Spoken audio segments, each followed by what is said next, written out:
Well, it might be if you smashed any, if you found any. The people smash, the smash. And he hasn't smashed anything.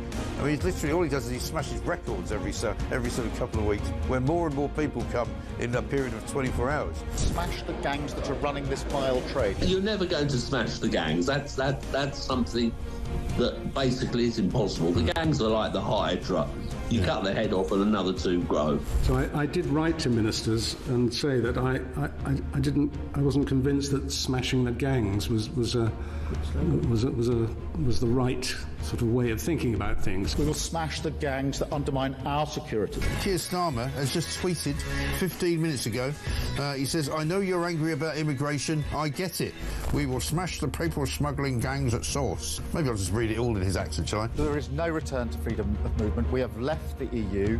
I do not accept that prevents us working with other police units here, with prosecutors here, to smash the gangs. Well, I'm sure the smuggling gangs are absolutely quaking in their boots now. Keir Starmer's on their case. Solving this issue, smashing the gangs, is that the impossible dream, Tom? It really seems beyond him at the minute, I have to say. We're going to get the evil people smugglers and we're going to smash them and we're going to put them in jail. That will solve the migrant crisis. Prime Minister Keir Starmer's promise to smash the gangs has resulted in just 5 convictions. Hurrah for operating small boats. So what he really wants to say is that this policy of smashing the gangs is a total and utter disaster. There isn't a cat in hell's chance that it's going to work. It's crap. It's crap. That's what he's basically saying. I know you're angry about immigration. I get it. Mark my words, I will take back control of our borders. That means cutting migration, ending the use of asylum hotels and ramping up our efforts to stop small boat crossings. It's like a parallel universe, the real world, as told by the impressive David Bolt, and Keir Starmer and Rachel. Across the UK, on DAB+, on your smart speaker, on your smart TV, and on your side. This is Talk.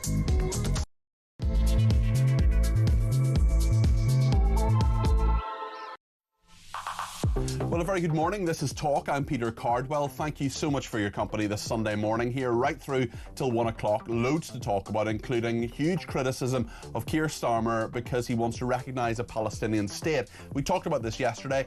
Further criticism from the Conservatives. We're going to talk to the Shadow Chancellor. Kemi Badenoch's number 2 is coming up a little bit later on in the programme. In just a few minutes, we're going to speak to Stephen Brisley. He's a relative of Hamas terrorist victims as well. We'll get his story 715 days on from the 7th of October. Why is the Prime Minister doing this now? Why is he putting our international reputation at risk here? On the other side of it, you could say 147 countries do it already. What difference will it make? Well, many say it rewards Hamas. That's what Kemi Badenoch says. What do you think? 0344 499 1000. We're also talking about problems in the Labour Party. Ed Miliband apparently wants to become leader again. Really? Yes, apparently.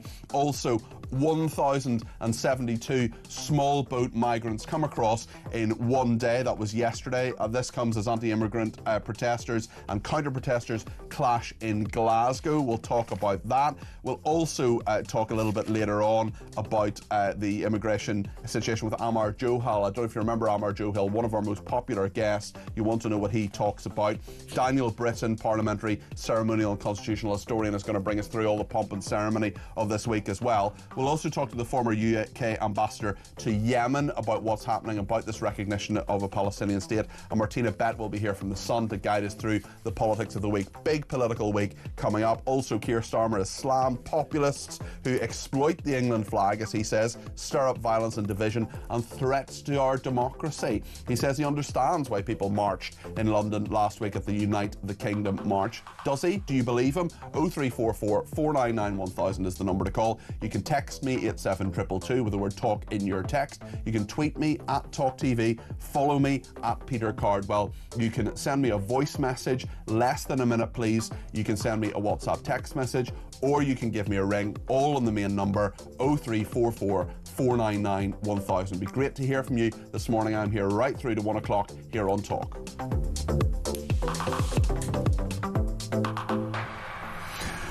Well, David Lammy is the Deputy Prime Minister. He didn't have time to speak to us this morning, we're told, but he did speak to Sky News about this issue of recognising a Palestinian state. This is what the Deputy Prime Minister, David Lammy, said to Sky News this morning. We've seen this UN report. We've been looking at the International Association of Genocidal Scholars. The wrong clip there. We'll get the clip from Sky News now of David Lammy, who is the Deputy Prime Minister, on recognising a Palestinian state. He spoke to Sky News this morning. Are we ready to go with that clip? Yeah, let's hear the clip now. Any decision to recognise a Palestinian state, if that were to take place later on today, does not make a Palestinian state happen overnight. That has to be part of a peace process. It has to be based on 1967 borders. It has to be placed on a shared capital in Jerusalem.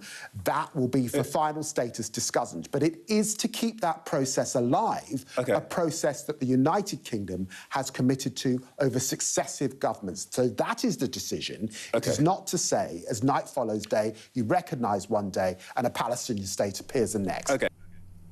Well, David Lammy also talked about the ceasefire. He says it lies in tatters at the moment. This is the view of the Deputy Prime Minister. Well, look, I don't want to get ahead of what the Prime Minister will say later on today, but when I set out in the UN that Britain was prepared to recognise a Palestinian state, there were two conditions. One condition was, of course, unless Israel entered into a ceasefire, and the second condition was also attaching that to a serious process to get to two states. Well, look, since that announcement in July, in fact, with the attack on Qatar, a ceasefire at this point lays in tatters and the prospects are bleak. Well, I want to talk now to Stephen Brisley. Stephen is with us, and thank you for joining me this morning, Stephen. You're someone who knows the issues in the Middle East all too well, far too well, because Leanne, his sister, his two nieces, Noya and Yahal, were murdered by Hamas terrorists on the 7th of October. I know Leanne's husband, Eli, was taken hostage in Gaza and released on the 8th of February this year. How is he doing now? He's a remarkable man and an inspiration to all of us, despite the nightmare that he's gone through, losing his wife and his children and spending 491 days in captivity in the terror tunnels. He's spent every waking moment since he's come out and healthy enough to do so, advocating for the remaining 48 hostages that are still held in Gaza and that still need to come home. It's unimaginable what you and your family have been through. Particularly Eli, his brother as well, murdered in captivity in January 2024. I know that body remains in Gaza as well. How hopeful are you of getting the body back?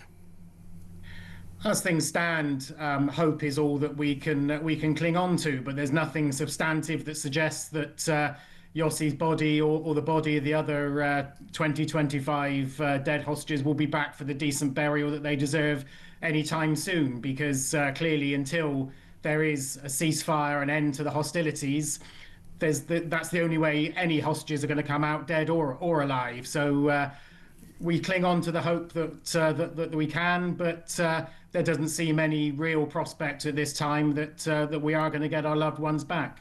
You talk about a decent burial there. There was absolutely nothing decent about Hamas terrorists. There is nothing decent about what they do, how they act, how they operate. And we've got to remember, of course, that this is a tragedy for Israel, but it's a tragedy for the whole world as well, because of the humanitarian situation in Gaza, and because, as we remember this morning, Leanne, Noya and Yahal were all British citizens. When you see your Prime Minister, probably later today, 715 days on from the 7th of October 2023, perhaps recognising a Palestinian state, what do you think? What goes through your head, Stephen? Well, I think for all of us hostage families, we have a wide range of views about the two-state solution and the Palestinian state, and those are political issues for people far more intelligent and informed than me to talk about. For us, it's always been about people, about family, and that's people on both sides of the border. I look at the recognition of a Palestinian state through one lens. is it going to bring the hostages home and stop suffering on both sides of the border? I struggle to see how a recognition of a Palestinian state this afternoon will actually bring about a ceasefire, will bring the hostages home, and will stop the suffering of innocent Palestinians. And that's what any normal thinking person wants. I have incredible sympathy for the situation, the humanitarian situation in Gaza, and that includes the hostages, the live hostages, 20 live hostages that remain there, including Avinatan Orr, whose British mother I've spent a lot of time with, and Alon O'Hell, that Ellie, my brother-in-law, spent time with in captivity and wishes to see alive. So I just look at this as it's a symbolic gesture. So it's the timing of it that's the issue for me. Whether or not there should be a Palestinian state and what that looks like is for many years in the future. I don't see how this recognition this afternoon will change anything on the ground and will change anything for our loved ones, our family members, and for the innocent people in Gaza. It's interesting you mention and say that you struggle to see how it will help in any way. Could it actually hinder things? Kemi Badenoch, the leader of the Conservatives, has said that she thinks it rewards terrorism and says the Prime Minister is too busy being nice when he should be responding to Hamas terrorists and other global threats with strength. She's called a recognition of a Palestinian state a reward for terrorism. I'm not asking you to wade into a political debate, Stephen, but I just wonder what you make of those comments.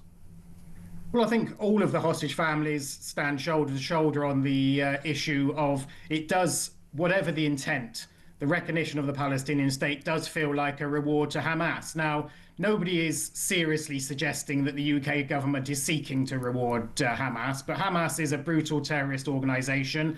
Propaganda is a tool that they use to psychologically terrorise the hostages, the hostage families, and indeed their own people. They will use this as a propaganda tool to say that here are the fruits of the 7th of October. We've got the recognition of a Palestinian state, even though everybody knows that Hamas don't truly want a two-state solution. They want the end to Israel. Yeah, they want a one-state solution that doesn't involve Israel. Absolutely, and again, it comes down to people, innocent people on both sides of the border. Hamas don't have any interest in helping or protecting their own people any more than they have any thoughts about protecting or wanting the Israeli state to carry on. So for me, again, it's about people, it's about families on both sides of the border wanting to live in peace and dignity and security. Stephen, you've mentioned on a number of occasions the humanitarian situation in Gaza. We won't forget that. We won't forget the innocent people there. But what I'm worried about, 715 days on, nearly 2 years, you're coming up, of course, to the anniversary next month of the 7th of October 2023. What I worry about is forgetting what actually happened and how this started. And I know you've told this story many times, but I just want to give you the space right now, if that's all right with you, just to tell us what happened on the 7th of October to your family in a bit of detail, because I think people forget the horror, they forget what happened, they forget the detail of this. And for your family, for nearly 2 years, this has just been a living nightmare. Absolutely, yeah. So Ellie, Leanne, and my two nieces were awoken at 6:30 in the morning on a Saturday by alarms telling them that they were under rocket attack. They went into their safe room, which is to protect from missiles, which was in fact my 13-year-old niece's bedroom. They stayed in there on WhatsApp groups all around the kibbutz saying that terrorists were on the kibbutz. Eventually, they came into their house, and Leanne and Ellie decided that the best thing to do was not to try and fight, to try and save the girls. Ellie knew that he was going to be taken. They came out of the safe room. The Hamas terrorists took Ellie, dragged him out of the house to Gaza. Leanne and the girls were alive when he left, and at some point shortly thereafter, Leanne and the girls were shot with automatic weapons in the hallway outside Yahel's bedroom, and that's where their bodies were found a couple of days later, dead where they had fallen.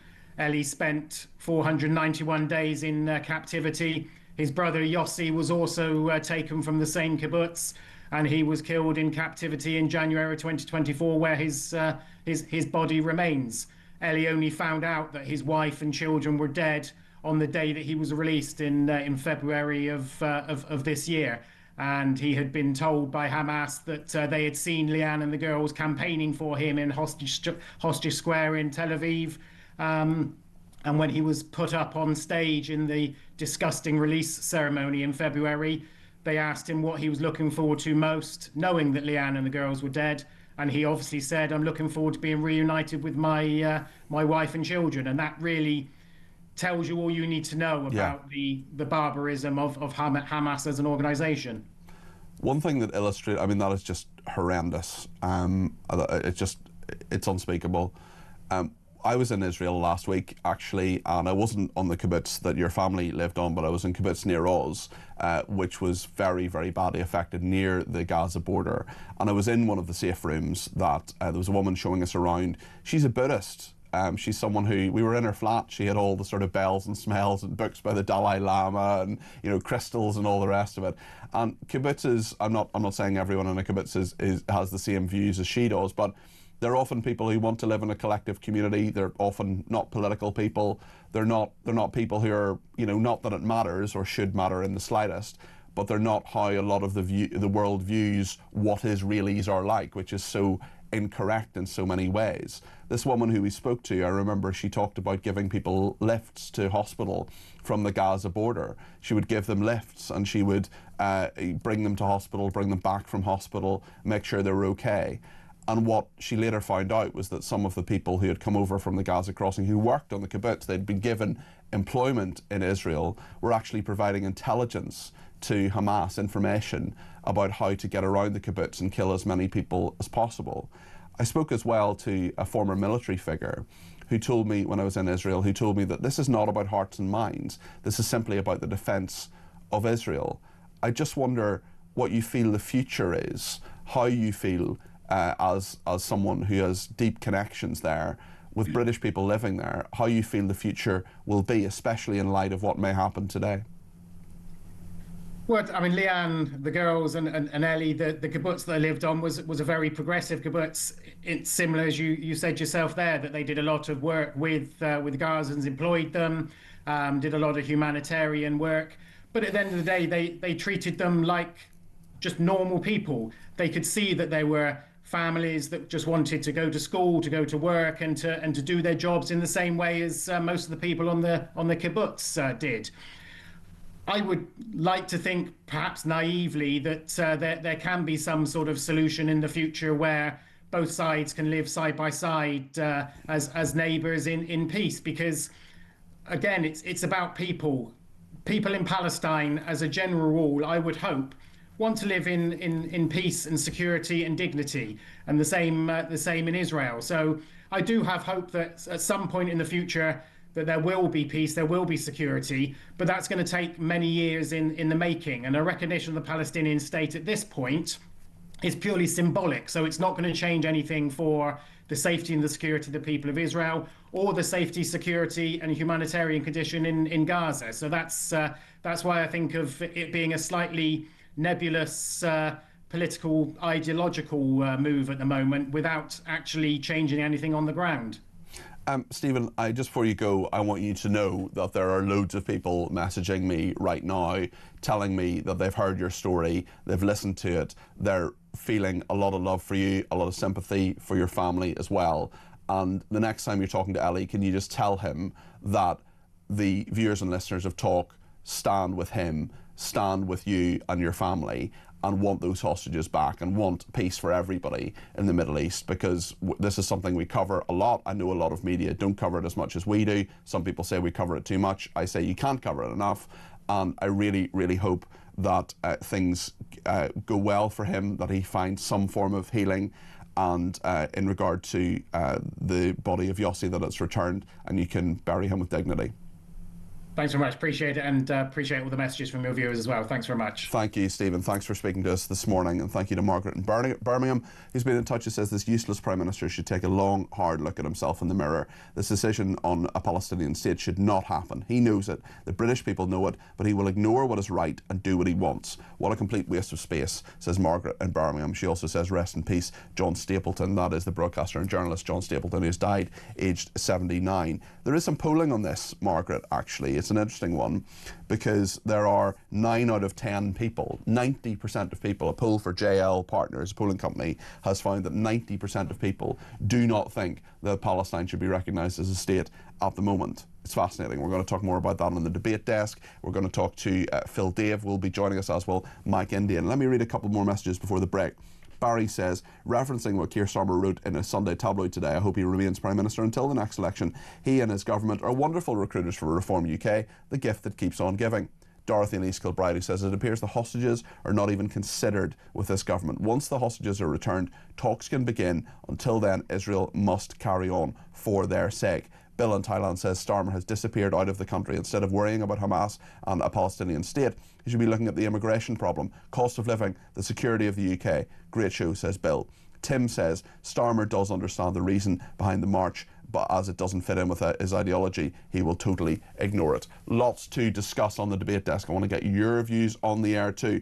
0344 499 1000 is the number. Get your call in, get your voice note in. We'll get you on the air between now and 1. Debate desk next. Stay with us.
Weren't looking for it, they bottled it. It's an establishment cover-up, whitewash, and that is why we live now in a low-trust society.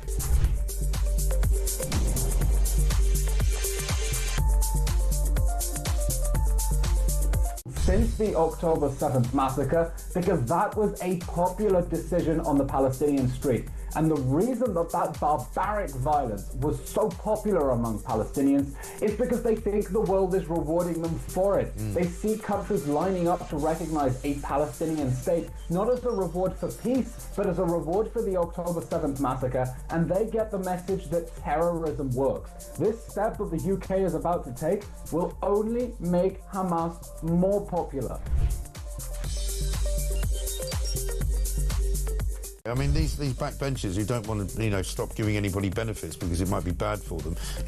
I mean, basically much of this borrowing is presumably being spent just to pay back interest on previous borrowing. That's right. We're borrowing to pay the interest. Across the UK, on DAB+, on your smart speaker, on your smart TV, and on your side. This is Talk. Well, thank you so much for your company this morning. We're here right through until 1 o'clock. Peter Cardwell here on Talk. Lots of people getting in touch, including with voice notes. They're dead easy to send. You send them through WhatsApp. You keep them to less than a minute, which keeps Tech Up Dave happy because he has to listen to them all. And Chris has been in touch in regard to what David Lammy has said, the new Justice Secretary, the Deputy Prime Minister, speaking on Sky News this morning. We heard from him. I'll play that clip again in a minute. But first of all, I want to hear from Chris. Morning, Peter. It's Chris from Epsom. So, David Lammy, I'm going to recognise with the Prime Minister the state of Palestine, which doesn't exist, has never existed, it was never Palestinian land. No mention of the hostages, just a mention of a two-state solution, which both sides have said they don't want. What is going on? This is just politics for at home to appease their backbenchers that are under pressure from the Muslim vote. It's absolutely ludicrous, and it rewards Hamas. And what about, I think it's 47 hostages still held. This is disgusting. Thank you for that. Thanks also to Nick, who's been in touch with his voice note. Good morning, Peter. It's Nick from Loughborough. Does David Lammy seriously expect us to believe that by backing a Palestinian state and thereby de facto dignifying Hamas's existence, that is going to in some way increase the possibility of a ceasefire that he now says is dead? I'm aghast once again. I never cease to be amazed by the mindless gobbledygook that spews from this man's mouth. Peter, great show as always. Have a lovely day. Nick, thank you for that. Not for the first time you speak complete sense, and not for the first time, Nick from Loughborough, I believe. I agree with every single word you say. Let's just remind ourselves about that clip. If you're just joining us, you didn't see the clip about 20 minutes ago. This is David Lammy speaking on Sky News. We did ask for an interview this morning. He didn't have time, apparently. He did have time to speak to Sky News. This is what he said about recognising a Palestinian state. That any decision to recognise a Palestinian state, if that were to take place later on today, does not make a Palestinian state happen overnight. That has to be part of a peace process. It has to be based on 1967 borders. It has to be based on a shared capital in Jerusalem. That will be for final status discussion. But it is to keep that process alive, a process that the United Kingdom has committed to over successive governments. So that is the decision. It is not to say, as night follows day, you recognise one day and a Palestinian state appears the next. Wow. Amazing insight there from David Lammy, who says that just because the UK recognises a Palestinian state, it won't necessarily appear tomorrow and be there constituted. That is I'm really glad he clarified that for me, because it's not, you know, blindingly obvious. What the Celebrity Mastermind contestant fails to tell us is, of course, that very few people in the Middle East actually want a two-state solution. Hamas, for example, wants a one-state solution. They don't want Israel to be a state. They want from the river to the sea. That's what it means when people say it. That's what it means when the liberals, the tree huggers who go on these marches, who sing from the river to the sea, Palestine will be free. They're talking about the destruction of Israel. They're making an anti-Semitic, anti-Israel chant. That is what they're doing. That is factual.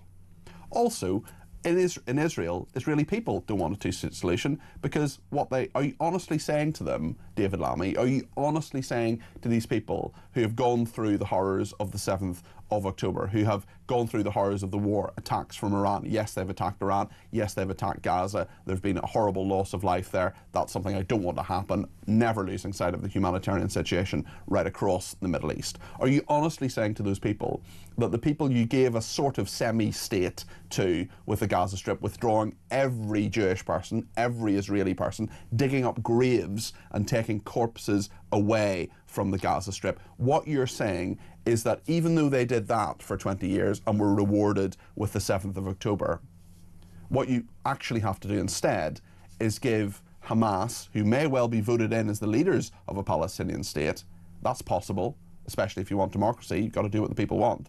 Then you have a Palestinian state, and you have a state which is hostile to Israel. Now, David Lammy would disagree with a lot of points that I have just made, maybe Mike Indian and Phil Dave will as well. They're on the debate desk with us. Mike, what do you make of what David Lammy said there? Thank you both very, very much indeed for joining me this morning on the show. I think I cannot see a clip of David Lammy without thinking the Dead Ringers, David Lammy monologue. David, you're going to Lammy this up. The Prime Minister set a very clear set of conditions for recognising a Palestinian state. I think it's largely a symbolic gesture. The timing is incredibly unfortunate from a domestic political perspective. It does look, to me, my inner cynic, that he is trying to placate his left wing after 2 to 3 very difficult weeks in this as well. Says it rewards terrorism. Well, I don't really know who it rewards, because it's largely a symbolic gesture. As you say, the state is not going to manifest. But it's an important symbolic gesture. I get your point, Mike. It's a major shift, but it's been a long-standing. But even then, it's been a long-standing Labour manifesto commitment for over a decade. Ed Miliband committed to it back in 2014. Obviously, the situation then was very different in relation to Israel-Palestine, and I think that for me the biggest thing of how this comment has come from a domestic perspective was seeing the Chief Rabbi's comments on this, and Keir Starmer, who came in as Labour leader in 2020, making big efforts to build links to the British Jewish community. This will severely. Well, he also said he wasn't going to do it. Suddenly he loses a welfare vote. Suddenly the tail of the Labour Party is wagging the dog, and he's doing. And that's what why it looks opportunistic, as you say. It looks opportunistic even to someone like myself who would welcome the step. It to me, although other nations are doing it, as you said, and even then before you get into the situation on the ground, when the parties actually that are prominent and involved in the horrible situation in Gaza, the Israeli government, Hamas, they don't want this. And the question is then, if the 1967 borders, two-state solution is no longer viable, what happens next? And to some extent, it's been offered to the Palestinians on many occasions, and they've rejected it. Phil Dave, 147 states recognise a state of Palestine. Will 4 more make a difference? No. Does this matter? Well, no, to be honest, it's just emptiness, because the truth is, whatever way you look at it, it doesn't exist. I don't actually understand sort of why this is even so much of a debate that it is, because you can't recognise something technically that doesn't exist. Exactly the same way I could say I recognise myself as a millionaire. I'm not a millionaire. You check my bank account, it would tell you very. But you dress like a millionaire. Thank you so much. Thank you. Factually, I'm not, and therefore there's exactly the same with this situation. The upshot is that, as you rightly have been said a few times, neither side want this two-state solution. I personally would be up for the idea of two-state, but two-state in the sense that people understand it as a Western democracy would be. And what you're talking about with people who identify as Palestinian, in particular their so-called leaders, do not identify with Western values. So therefore, they are never going to see it in the way that we would see a country, a state, or anything like that. That is precisely why, over the last 20 years, since Israel completely withdrew from the Gaza Strip, that the so-called leaders, namely in the form of Hamas, have actually spent billions and billions of dollars in foreign aid building a tunnel infrastructure that they are keeping weaponry in that they use to attack Israel at every given turn, why they have actually deprived Palestinian people, or people who identify as Palestinian, in so many different ways. What kind of leadership actually stores weaponry in hospitals, in schools, in refugee camps, in all of these different places where the most vulnerable people of that society would reside? What kind of leadership stores weaponry there? These are not normal people you're dealing with. Well, the point is as well, Mike, isn't it, that if there were, for example, a Palestinian state, we don't know where it is, we don't know exactly what the borders would be. I mean, David Lammy talks about the 1967 borders. That's for the birds. That is just nonsense. It's never going to happen. We're in a situation where if you then have some form of Palestinian state, let's say by the most generous interpretation, it's the West Bank, it's the Golan Heights, it's the Gaza Strip, it's, let's say, East Jerusalem or a shared capital or whatever, by the most generous interpretation. Well then, is it democratic? Is there a democracy there? What happens if they vote Hamas in? I'm reminded of that Henry Kissinger quote, says, if I want to call Europe, who do I call? It's the same. We had Mahmoud Abbas in Downing Street a few weeks ago. The PLO cannot be guaranteed, the Palestinian Authority cannot be guaranteed to be the government that you're dealing with here.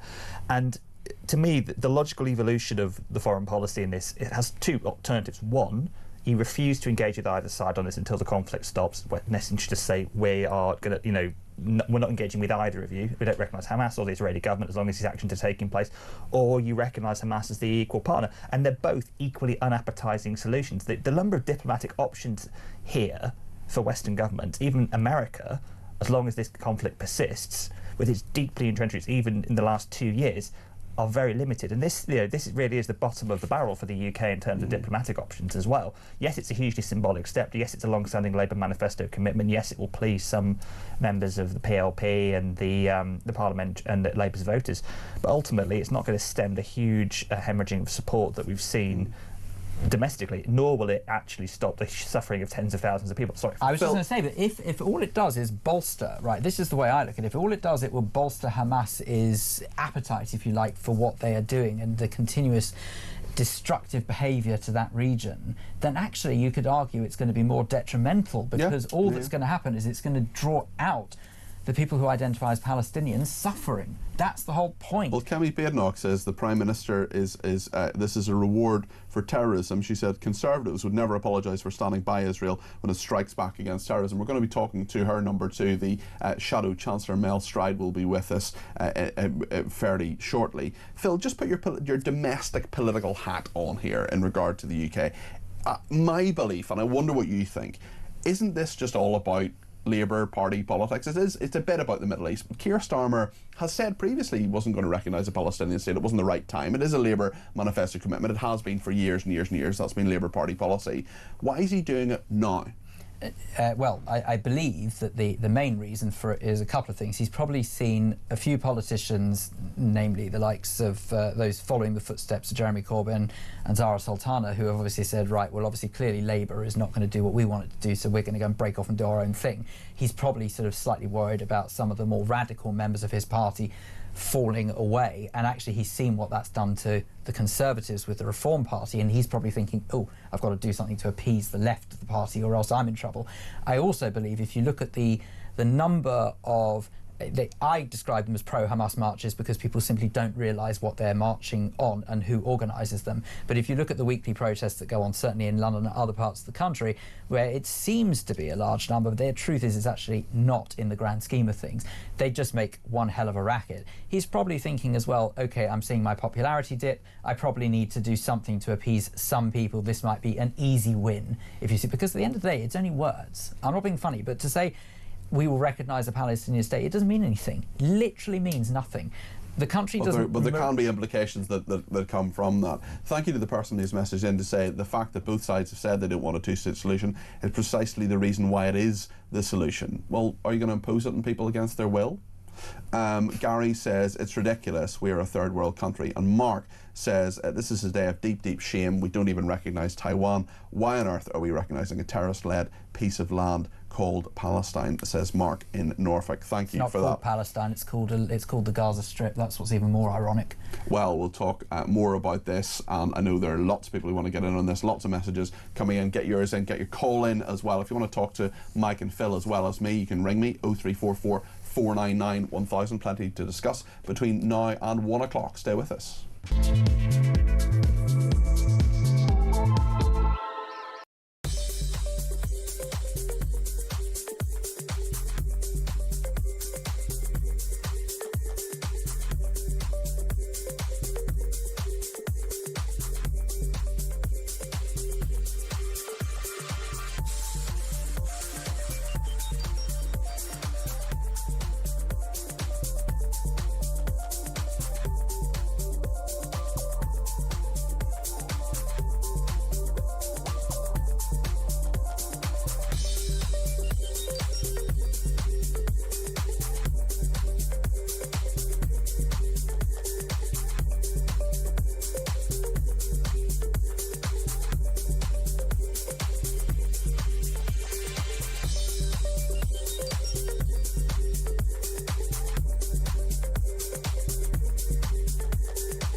across the UK.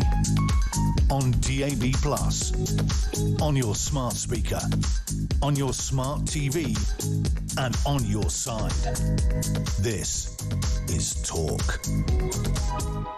Elisa in Chelmsford has been in touch and says, I have so much respect and love for Eli Sharabi. He stood tall in the face of sheer horror. Thank you for reminding your listeners of the evil he and all the victims of the 7th of October massacre were subjected to and are still being subjected to.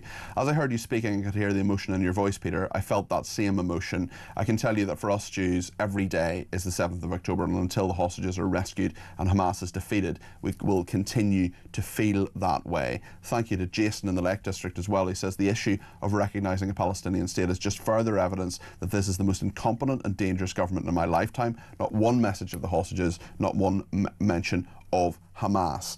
Stephen Ipswich says, I just despair with the absolute trash this government spouts. Just listening to these idiots talk makes me want to puke. With this lot in charge, we are really in deep trouble as a nation. For us, there is no hope. There's also a big survey out today. This is by JL Partners. They surveyed 2,118 people over a sort of 2-week period. Should the UK recognise Palestine without any conditions, was the question they asked. Should the UK recognise Palestine without any conditions? 94% of people who vote Conservative said no. 92% of people who vote Reform UK said no. 89% of people who vote Labour said no. Green Party, even the Green Party, 68% said no.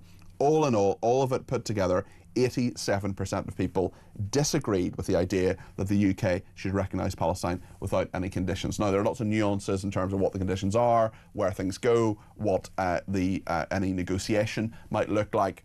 Very, very interesting. Shows that Keir Starmer completely out of step with UK political opinion. Mike in Shrewsbury says, we're approaching the 2nd anniversary of the 7th of October massacre, with hostages still being held by the terrorists, and Starmer makes his announcement by recognising Palestine in inverted commas. It's beyond belief. Let's speak to David in Sheffield. We're still on the debate desk with Phil and with Mike. Let's speak to David, who's given us a ring on 0344 499 1000. You're very welcome to the programme. First caller of the show today. David, what would you like to say? Well, the first thing, my heart goes out to that Israeli person and what happened to his family. The second thing is about that polls, which I fully agree on. But the third thing, and I can't understand this at all, our government is wanting to recognise a Palestinian state. And one of the main reasons behind it is what they accuse of being a genocide. But yeah, apparently the births are going up in Gaza. But what gets me about recognising a Palestinian state is that Palestinian state actually talks about genocide of the Israeli state and has done for the last 70 years.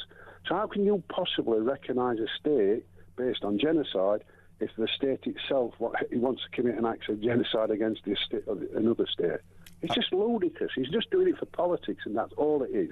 David, stay where you are just for a moment. I promise you'll come back to you. I want to get a quick word first from Phil Dave, then from Mike Indian on exactly what you've just said. Phil. Well, it's very simple. I mean, first of all, you're quite right, but there is basically no genocide in Gaza. I'm so sick of this word cropping up. I wouldn't mind if it were true, then I'd actually say, yeah, you're absolutely right to have a go at any government who commits acts of genocide towards another people. But in exactly the same way that in Iraq and in Iran, when the West invaded there, it wasn't a genocide, and by the way, far more civilians died in those particular respective wars. They were just that. They were wars. They were not genocidal acts, and I just simply can't get my head around why people are too stupid to know this. Mike? I think David's view is very much in line with the majority of people polled here. 51% of people in the JL Partners poll said they opposed recognition of a Palestinian state while Hamas still controlled Gaza and had not released any hostages, which is, the Prime Minister has set the conditions, but it isn't in line with public opinion. He's going to have to defend this position, and of course it could very well be reversed by whoever's in power after the next election as well. I do think that the events in Gaza have spiralled into levels of horror beyond anyone's control for both sides. What I am unclear about is how I think the Prime Minister walked a very fine line last week with Donald Trump, and actually they managed to avoid a very big public spat. Actually, Donald Trump was unusually reserved about this.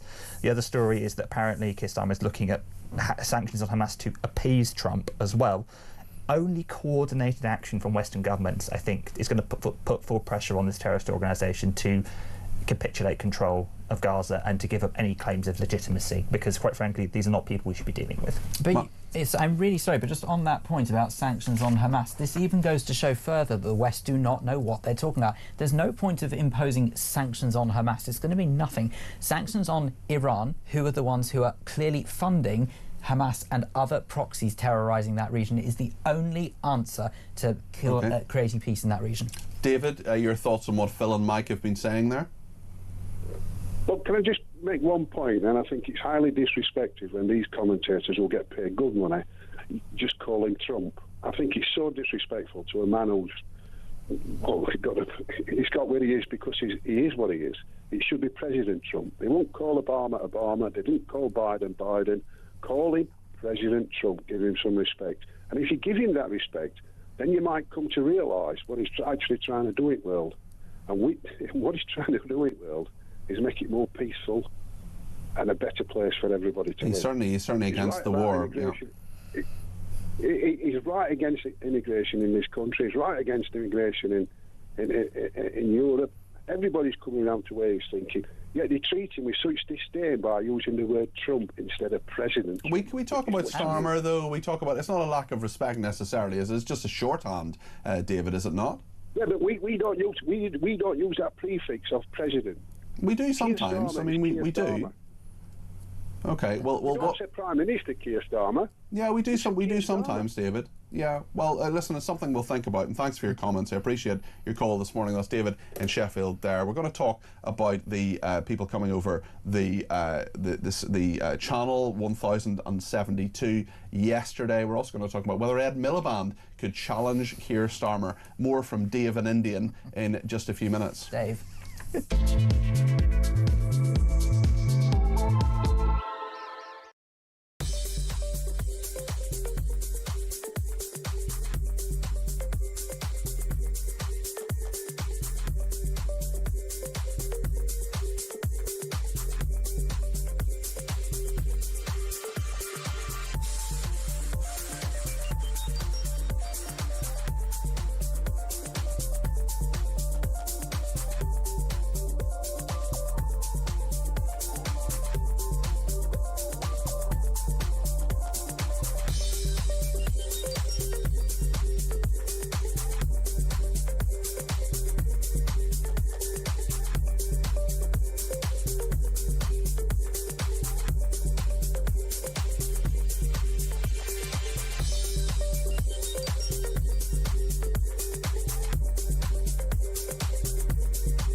And to pay ever higher public sector pay rises, which is one of the main reasons that inflation is stubbornly high at 3.8%. That's what's worrying the Bank of England's Monetary Policy Committee.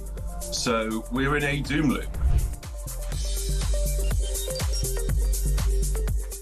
Sir Mark Rowley, in response to the public furore over the arrest of Graham Linehan by 5 armed police officers at Heathrow, again, just for social media posts a few weeks ago, he said that the reason the police were overreacting in this way to complaints about supposedly offensive social media posts is because their hands are tied. The law in this area is unclear.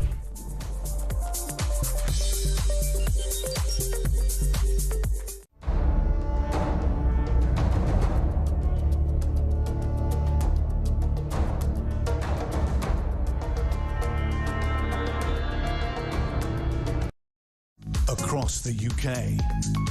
On DAB+, on your smart speaker, on your smart TV, and on your side. This is Talk. Thank you to Roger, who has messaged me to say sad news about John Stapleton. He always seemed like a genuinely nice person. Well, I worked with John Stapleton just for a short time at Good Morning Britain. I was a reporter there about 10 years ago, actually, and he was a genuinely nice person. And he has very sadly died at the age of 79, and we wish him and his family very, very well. We wish his family very, very well as they mourn John Stapleton. Of course, he was someone who was a great broadcaster and someone the country will miss. Why not try to look after our own problems, says Gary. Ian says, can someone please tell me how recognising a Palestinian state benefits the UK and our allies, and if it doesn't, why are we doing it? Has this government done anything in 12 months that has made any benefit to the UK apart from school breakfast clubs confused from Essex? Every Labour politician I ask, I say, what have you done the last 14 months? They talk about breakfast clubs. I mean, I want children to have food. I want children to go to school with enough food. I'm not saying don't do breakfast clubs. I'm simply saying, is that it? Really? You got a massive majority? That's it? Another big, big problem for the government, of course, is the problem of immigration. 1,072 people came across in 24 hours on Friday. Let's talk to Mike and Phil Dave about this. Mike Indian and Phil Dave are with us on the debate desk. Mike, 1 in, 1 out. 3 people have gone. They say this is the start of it working.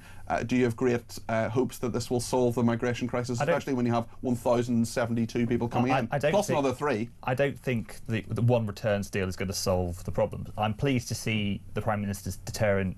You know, it's actually sending people back, and of course it is a reciprocal arrangement here. We can't pretend this is a one-way agreement. We will be taking some people in return.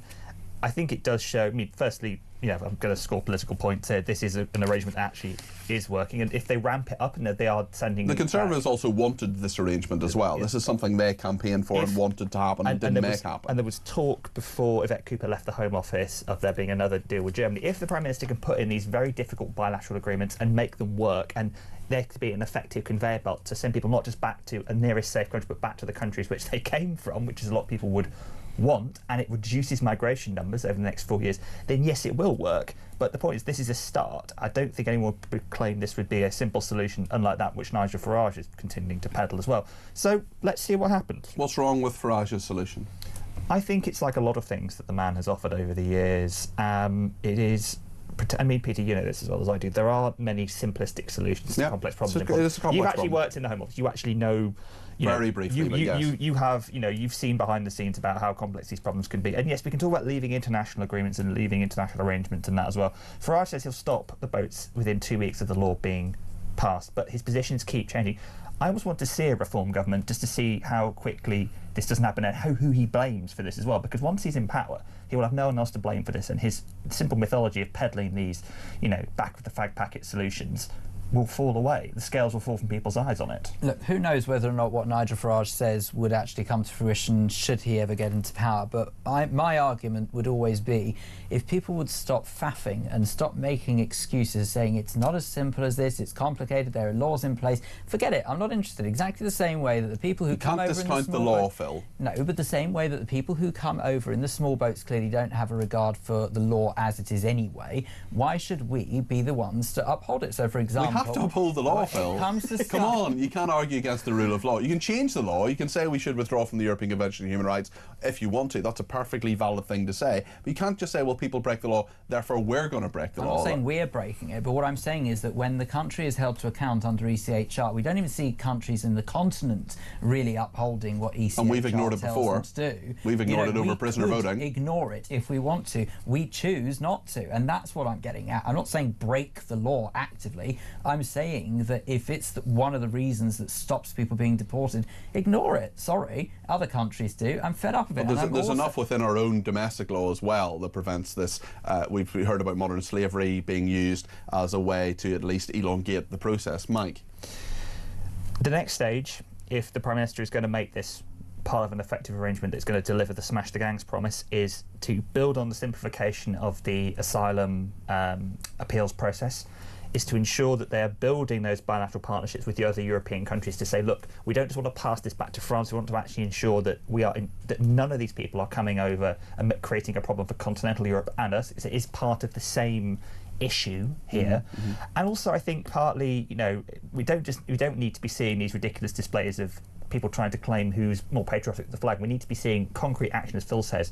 If the public are concerned about levels of illegal immigration in this country, the government needs to act to bring them down. Can I just ask a question? I'm being deadly serious when I say this, right? When you look back to history, and in particular during World War II, if Germans had started coming over, obviously I'm where we're all friends now before anyone writes in, but if Germans had started coming over into the country in what many believe to be an invasion of British soil, would we have said, oh no, the law doesn't permit us from sending them back, the law doesn't allow us to react to them coming? There are people who could be a massive security threat to this country on a daily basis coming in here, and we are faffing about saying that the law is the reason why we can't tackle it. If that's the case, fine, hurry up and change the law, but better still, bypass it and get them out under special measures, because seriously, this country is being invaded. Well, what do you think about what Mike and Phil have been saying there? Let me know your thoughts. 0344 499 1000 is the number to call. I want to talk a bit about Ed Miliband. Could he be the next Prime Minister? Sorry, can't actually get through that sentence without laughing. I want to play a little clip from Mark Dolan's programme, which was, of course, earlier today. This is Mark speaking to Theo Usherwood, the political commentator, a bit earlier on the breakfast programme. Theo's predicting an early election. So, Theo, not wanting to pin you down to a specific date, but you share Tristan's view that we could be in the ballpark of late 2026, early 2027, perhaps spring of 2027 for a general election in this country. Yeah, I think 2027 is a good as guess as you can make. I mean, that's the year after next.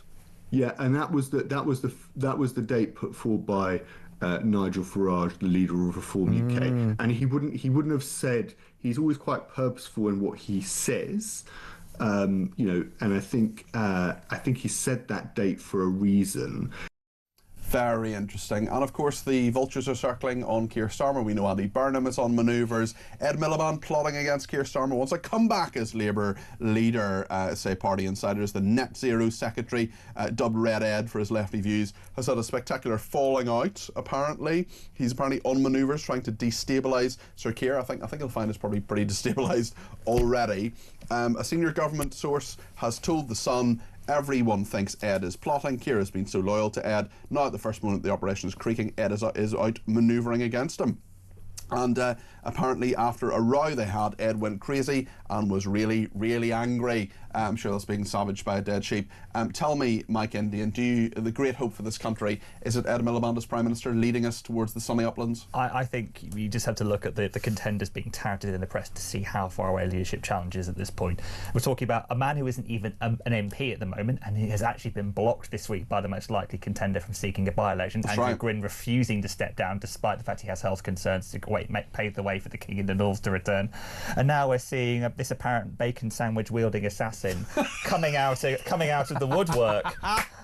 What we're ignoring here is Ed Miliband and Keir Starmer. I was going to come up with. I bow down to you. Well done. Ed Miliband and Keir Starmer have a very deep and prominent connection. Ed Miliband does not want to be Labour leader again. He's much happier. He's done the job. He knows how miserable it can be. He knows how unhappy it can be. Keir Starmer, I predict, will be the Labour leader who takes the party into the next election in 2028, 2029. I was just going to question whether or not he'd get in on the policy of bacon sandwiches for all. Can we just take a little moment just to recognise the comedic genius of Mike Indian? That was just marvellous. That was just marvellous. I'm an Ed Millie fan as well, but I don't see him making a comeback. I'm sorry. Ed Miliband to be the next leader of the Labour Party and Prime Minister? God, I hope not. Seriously, and he's bad enough as Energy Secretary.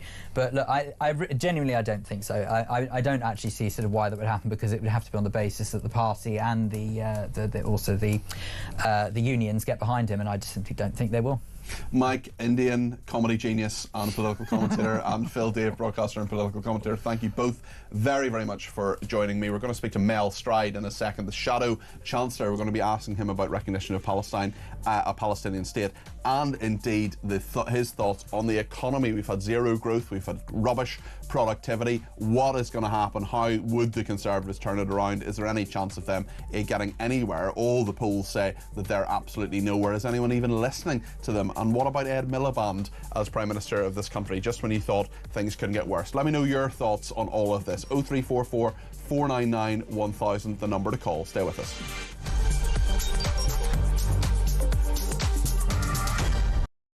My message to people smugglers is this. I think smashing the gangs is a deterrent. Smash the gangs. Smash the people smuggling gangs. People schmiggling puns. He couldn't even smash an avocado for a piece of toast. Or the people... What would that... The people...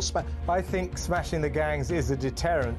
Well, it might be if you smashed any, if you found any. The people smash... Those... The smash... And he hasn't smashed anything. I mean, literally all he does is he smashes records every sort of couple of weeks, where more and more people come in a period of 24 hours. Smash the gangs that are running this vile trade. You're never going to smash the gangs. That's something that basically is impossible. The gangs are like the Hydra. You cut the head off and another two grow. So I did write to ministers and say that I wasn't convinced that smashing the gangs was the right sort of way of thinking about things. We will smash the gangs that undermine our security. Keir Starmer has just tweeted 15 minutes ago. He says, "I know you're angry about immigration. I get it. We will smash the people smuggling gangs at source." Maybe I'll just read it all in his accent, shall I? There is no return to freedom of movement. We have left the EU.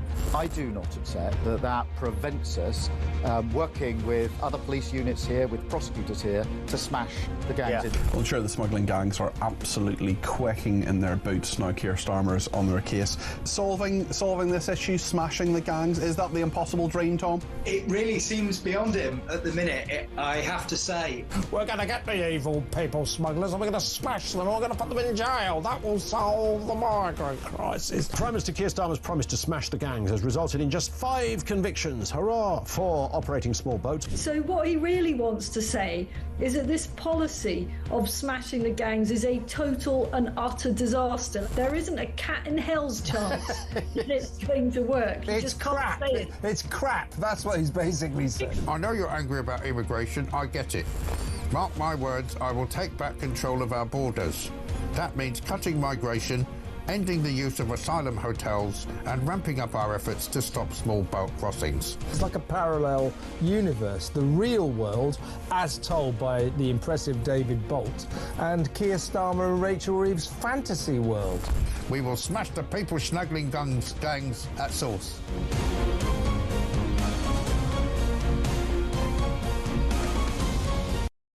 Across the UK, on DAB+, on your smart speaker, on your smart TV, and on your side.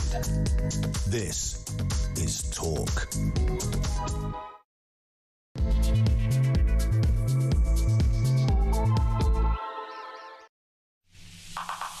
Good morning, this is Talk. I'm Peter Cardwell. It's just gone 11 o'clock. I'm here right through to 1 o'clock with all the big stories of the day, including recognition of a Palestinian state. Lots of people are getting in touch. We think the Prime Minister is going to do that later today. The Deputy Prime Minister has been out and about this morning. Yes, that's David Lammy, the Celebrity Mastermind contestant. I kid you not. He has said that recognition of a Palestinian state is an idea whose time has come. Kemi Badenoch, she says that's rewarding Hamas. We're going to be talking to her main man, Mel Stride, in just a second. If you've any thoughts on what you want me to ask him, send them in 87222 on text. We're also going to talk this hour, a little bit later on, about the migration situation. We'll talk to Mel Stride about that as well.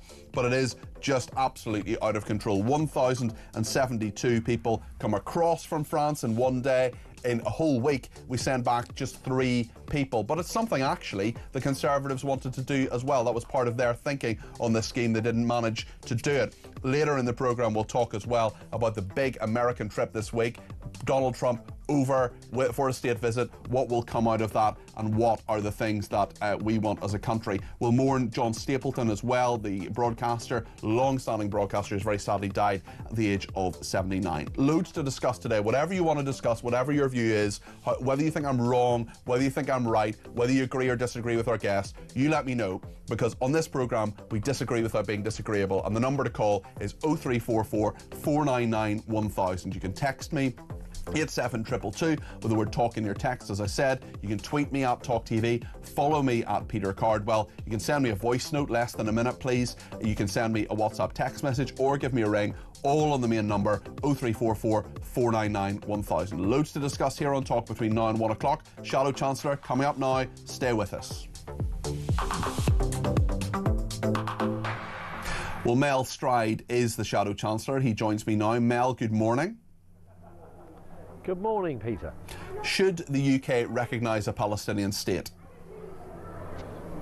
No, certainly not now. This is rewarding terrorism. It will do nothing to increase humanitarian aid into Gaza or get the hostages released, or indeed see us moving towards a peaceful resolution of this conflict and a two-state solution. It's happening without any leverage being exacted as a consequence of this move by the government, and that begs the question as to why they're going to do it. And I'm afraid it's because of the pressure that the Prime Minister is under, and the pressure he's getting from within his cabinet and his backbenchers, and that is not a good basis on which to conduct foreign policy. You think this is about domestic politics rather than necessarily Middle Eastern politics?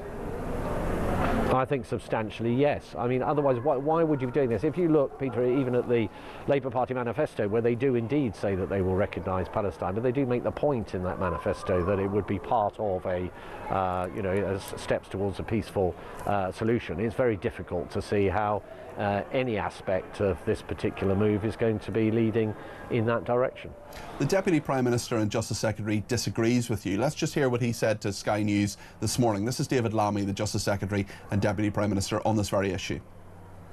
That any decision to recognise a Palestinian state, if that were to take place later on today, does not make a Palestinian state happen overnight. That has to be part of a peace process.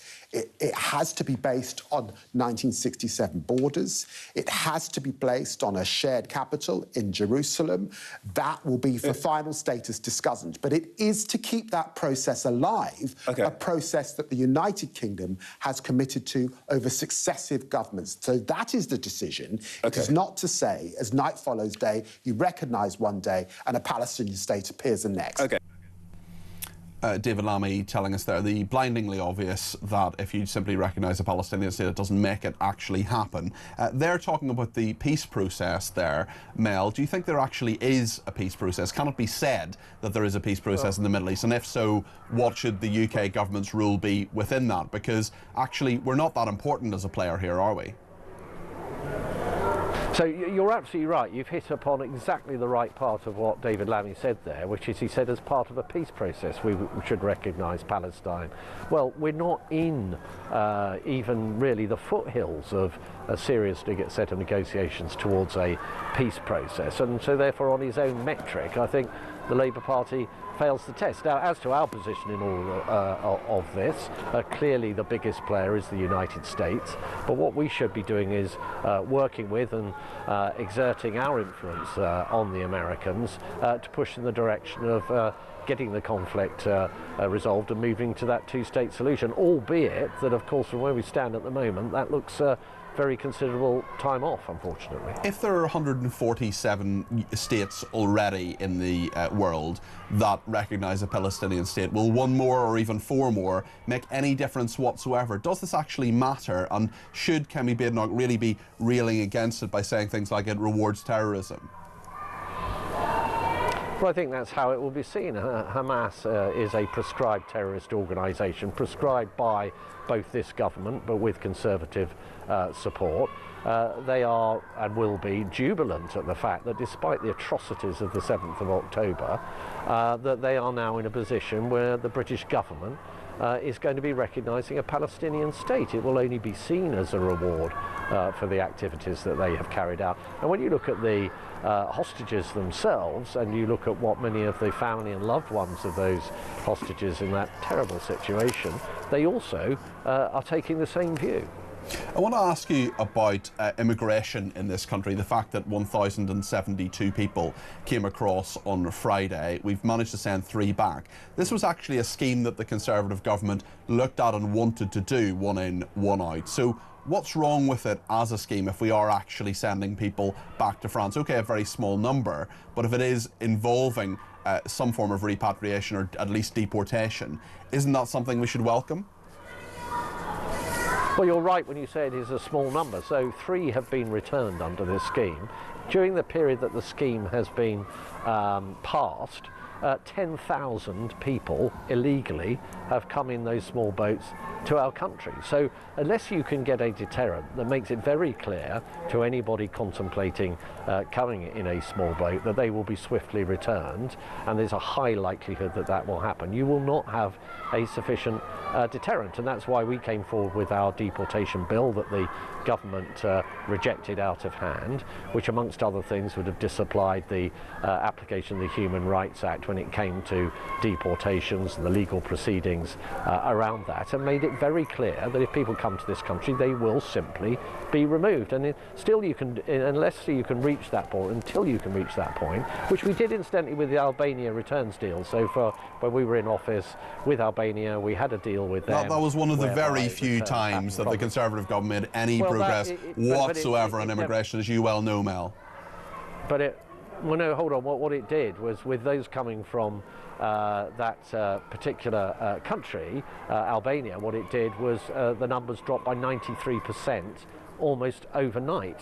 So effective deterrence of that kind, i.e. you will be removed if you come to our shores illegally, does work. We know it works. But what the government's doing with all this tinkering around the edges is not going to solve the problem at all. But how can you as a Conservative how can you as a Conservative frontbencher claim to have any credibility on this, given that the country told you very, very clearly in 2010, in 2015, with the Brexit referendum in 2016, the 2017 election, the 2019 election, that they wanted immigration sorted, and you failed over 14 years to do that? Yeah, I think that is a fair point, and a point that Kemi and I and others have pointed to. There were things that we did not get right as a party, but that's not the same thing as saying that we weren't moving towards a solution. For example, with the Rwanda deal, where we had flights that were about to be operationalised towards the end of July, but the election got in the way of that and it never happened and Labour scrapped it. But deterrence does work. Incidentally, Peter, I would say that of our record, I don't think we should overlook the huge economic successes we had around jobs, the Michael Gove education reforms that improved education massively. Taxation was at the highest level since the end of the Second World War as a proportion of GDP when you left office. Now, you're going to talk about COVID, you're going to talk about lockdowns, but that was a decision that the government made. Let's talk about now. Let's talk about how you would bring growth to this country, because we've got 0% growth, productivity's in the toilet. Some economists, not all, but some economists are talking about even some sort of bailout. How bad do you think the economy is now? What would the Conservatives do if you're elected tomorrow to solve the problem? So I think it's very bad, and it's bad because we could be heading towards some kind of reckoning around debt.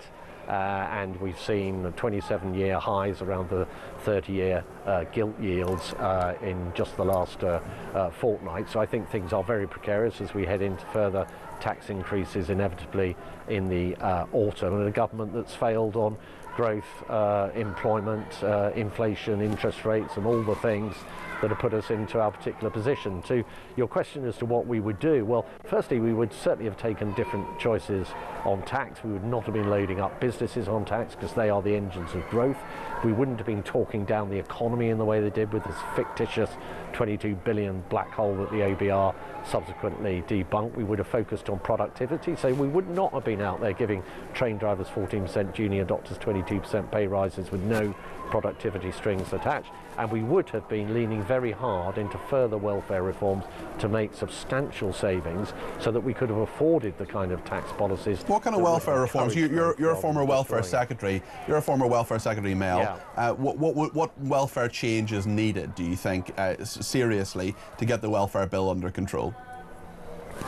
In particular in the areas of long-term sickness and disability benefits, which is the area of welfare which in financial terms has absolutely skyrocketed. So when I was Secretary of State, I made big reforms to the work capability assessment. That's the gateway into those kind of benefits, such that the ABR said that that would save £5 billion and see 450,000 fewer people going on to those benefits and having the opportunity to move into the workforce. So those are the kind of changes. Okay, just finally, Mel Strider. Okay, I know you've got to go to another interview, so just finally, do you think anyone's actually listening to what the Conservatives are saying? You know, polls, 100 polls, Reform UK are way ahead, 70 this year, another one that putting them way ahead of Labour, the Conservatives hovering around 16%. I mean, you've got a mountain to climb if you're going to convince anybody that you're ever going to be the government again. The biggest poll that's going to matter is not for another 4 years. That will be the next general election. What we've got to do as a party is, you're right, re-establish that hearing with the electorate, that trust with the electorate. It will take time. We always knew it would take time. But we are holding this government ruthlessly to account. Look at the issues around Morgan McSweeney and Labour Together that we're pursuing. Look at how we held the Prime Minister to account over Peter Mandelson. Also Angela Rayner when she was avoiding tax on that second. A lot of good journalism in that as well, Mel, but I take your point. Yeah, but the other thing, Peter, is we are doing the other things that we need to do, because we've got big problems, as we've been touching on as a country, and that does need deep thinking. It needs the kind of deep thinking that Margaret Thatcher did when she became leader in '75, and that led, and if you remember at the time, many people wrote her off and said she'd never last 5 minutes. She took us to a great victory in 1979, and she did it through a lot of Is Kemi Badenoch the next Margaret Thatcher? Thinking, and that's all. I think Kemi is incredible. Everybody is their own type of politician. Nobody's exactly the same as anybody else. She's extremely resilient. She's very clear in her own conservative principles, and she is leading us in a way that we will be able, I think, through time, and it will take time, to re-establish that connection, re-establish that trust, to get that hearing, and to be in a position to be absolutely in the right place for the next general election. Mel, thank you. That's Sir Mel Stride there, is the Shadow Chancellor of the Exchequer. Thanks to him for joining us this morning. We did ask to speak to David Lammy. He didn't have time to speak to us this morning, which I do find kind of curious. I wonder when the last time David Lammy actually did an interview with this station was. He, of course, presented on a rival station which has paid him many thousands of pounds. I do wonder when he will have time to speak to Talk. We're always very willing to speak to Labour frontline politicians, the Deputy Prime Minister, of course, and Justice Secretary. Welcome on my programmes anytime he likes. What do you think of what Mel Stride said, the Shadow Chancellor there? What do you think of what our guest said earlier today? We'll take your calls, texts, tweets, voice notes, whatever you'd like to say to us. Agree with me, disagree with me, agree with our guest, disagree with him, whatever you want to say, let me know. 0344 499 1000. Stay with us.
the Muslim leaders in this country, those who are spreading and proselytizing the Muslim faith, believe they don't really need terrorism anymore to get their message across.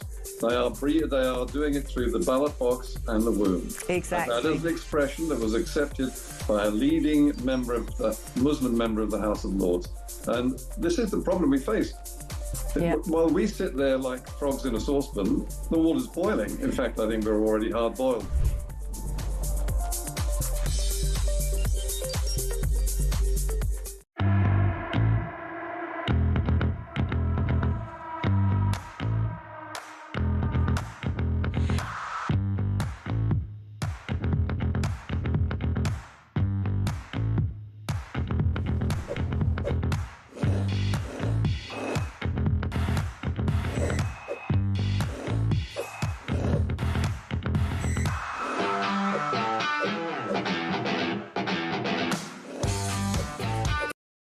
Across the UK, on DAB+, on your smart speaker, on your smart TV, and on your side.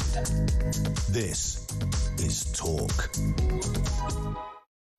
Loads of people getting in touch, including Simon Fisher on Twitter, who says, Peter, the Palestinian Authority in the Middle East has rewarded terrorists for killing Israelis for decades. Hamas want to kill every Jew on the planet. It's a crass insult to suggest they should be rewarded with statehood. They continually prove they don't deserve it. Another person says, how many of the Palestinian children being treated by the NHS parents are Hamas? Well, that's a big, big question. I think it's right that we treat those children if we have medical expertise that isn't elsewhere in the world. It's fine to do so, but they're bringing friends and family with them. Do we trust those people? Are they going to stay here? Are they a threat to our nation? They want their children to be well, and I want the children to be well too. I want to make sure that Palestinian children have the best life that they can possibly have. I want to have them in peace, and I want them to be free from Hamas. Paolo says a state run by terrorists cannot satisfy the legal requirements for a state to be recognised as such. Funny how this complete I'll not use the word, but he's describing Keir Starmer, only quotes those bits of international law that fit with his narrative. Starmer is as racist and anti-Semitic as Corbyn and Sultana. Vile. Well, I'm sure Keir Starmer, Jeremy Corbyn and Zara Sultana would all deny being racist and anti-Semitic, although it would be pretty tricky in Corbyn and Sultana's case.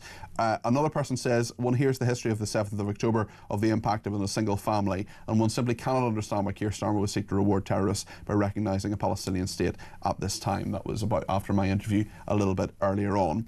Bob says, how many of these illegal immigrants are fleeing prosecution and not persecution from their home country? And Dallas says, hi Peter, I take issue with your stance on breakfast clubs. It's a parent's duty to send a child to school properly fed. There's no excuse, particularly in light of the generous UK benefit system. If they won't do that, those children should be taken into care. And Nikki Lucas says, Peter Cardwell and his talk contributors absolutely revelling in the plight of the Palestinian people. Disgusting. Hashtag Gaza starving. Hashtag free Palestine. Revelling in the plight of the Palestinian people. At what possible stage have we done that? At what stage have we said that's a good thing? At what stage has any guest on this programme revelled in the plight of the Palestinian people? Just, you're listening to a different programme. You don't understand where we're coming from. You don't understand, and you're just not listening. Sorry, that's absolute nonsense, Nikki Lucas. Tracy says, I'm not sure that sharing Jerusalem as the capital will work as being touted by Mastermind Lamy. Are they really that thick? Let's hear a few voice notes. Steve, who has been in touch about flags. This is Starmer talking about flags, saying that yes, he flies them, but he's slammed populists who exploit, as he puts it, the England flag to stir up violence, division and threats to our democracy. We know exactly who he's talking about. Steve's view on this. Steve from Barnsley. It's not the flags that's a threat to democracy. It's that pillock Starmer. Want him out. Thank you to Matt, who wants to talk about the one-in, one-out scheme. Sent me a voice note on this. Morning, Peter. Matt in Hove here. Just a quick note on the one-in, one-out scheme that is going so well. Yesterday, 1,072 illegal migrants arrived in Dover. Now, going at the same rate of one every day, those 1,072 will have all gone by the 27th of August 2028. And given that's roughly 3 years, there would have been another 140, 150,000 that have already come in plus the 1,072 would have been replaced by others in France. So, can someone tell me what this scheme is? Because it doesn't seem like one in, one out to me. Mal, I think that's fairly. I think you've answered the question not just by what you're asking, but also the laughter you've had in your message there. One person's been in touch about private school fees. This is something that Labour's pressing on ahead. This is what this person thinks. I think they should be giving tax relief on private schools and private healthcare. I believe they used to some years ago, because obviously you're taking the burden off the system, aren't you? They're just spiteful. They will be known as the party that was spiteful and anti-British. This is a really tricky one for me. Excuse me, this is a tricky one for me because I would love the NHS to be brilliant. I would love the NHS to be what it's meant to be. I would love schools to be what they're meant to be. I think we should pay teachers a load of money. I think we should get the best people. I think it should be really, really difficult to become a teacher. I think schools should be amazing places that are really well resourced and train children for their lives properly in a way that I feel that so many of them just don't at the moment, I'm afraid. The question about private school, if you make the decision and often the sacrifice to put your kid in private school, or the decision and the sacrifice to have private medical care, to sometimes people spending thousands of pounds of savings and things, or even borrowing money to have things like hip replacements, knee replacement, things that don't have to happen today, but they can mean a lot of discomfort, a lot of annoyance, a lot of problems for people, and a really detrimental effect on their quality of life. And I would never ever condemn anybody for going private, either with school or with healthcare. Well, then you are, as that person says, taking the burden off the state. So should that portion of your tax be refunded? It's not going to be, let's face it. But actually, is it fair? The answer, of course, is no. Herbie's in Harrow and wants to talk about Starmer and the recognition of a Palestinian state. Herbie, you're very, very welcome to the programme. What would you like to say? Good morning, Peter. Good morning. Well, you've got to remember that Hamas was the one that started war in the first place. It wasn't the Israelis that did it. Why are they keeping the hostages for so long? It's not necessary. If they want peace... They shouldn't have taken them at all, Herbie. You know, they should give them back and, you know, start talking, you know. But what you've got to remember is that the people in Gaza, or the Palestinians, do not realise what is going on. The Hamas officials or top bods in there are very wealthy people. They've robbed their own people. They keep them suppressed. They do not know the truth. They'll never know the truth. And this is why we've got the problems we've now got today, because they're starving their own people by not allowing or coming to an agreement. I agree with all of that. What would your message to Starmer be? Think very, very carefully what you are doing and realising that Hamas are not a people that you can negotiate with at all. You can see that. They've gone into Israel illegally. They've murdered many, many people. They've even murdered their own people, let alone the Jews. So what can you do with people like that? You can't negotiate with them. They're not negotiable. Yeah, OK. Well, listen, thanks, Herbie, for that. Appreciate that. Peter in Suffolk says, if the Rwanda policy was about to work, why did Rishi Sunak call the election? Peter, it's a very, very good question. I know from very senior people in Rishi Sunak's camp that the reason they called the election, or part of the reason they called the election, a big part of why they called the election, was because they knew Rwanda wasn't going to work. They knew it couldn't work. They knew legally it couldn't work. Nigel says, with the recognition of a Palestinian state, will we be setting up an embassy? If yes, maybe it's somewhere to send Peter Mandelson as ambassador. Good one. Howard says, not a clue why slimy Starmer would recognise Palestine as a state except to appease the Muslim vote. It will be a fruitless endeavour. Where is it? Where are the borders? Where is the capital? If he wants to show some steel, how about recognising Taiwan, says Howard. I should say that, you know, not every Muslim wants there to be a Palestinian state. The majority of them do. The vast majority of them do, I think is fair to say. But we can't just say that one ethnic group thinks one thing in the same way as all white people don't think the same thing, or all Christians don't think the same, or all Jews as well. I mean, having been in Israel in the last couple of weeks, that is something that was so unbelievably apparent. There are loads of people who totally disagree with what Netanyahu's doing. They want the war to end now, and they want it to end on terms that Netanyahu would not feel are appropriate. So it's really interesting. You know, we forget, as so many people forget, and the left forget, that unlike the 22 Arab countries, none of which is a democracy, and I do sincerely wonder whether a Palestinian state would have any form of democracy whatsoever, and if it did, would Hamas be in control?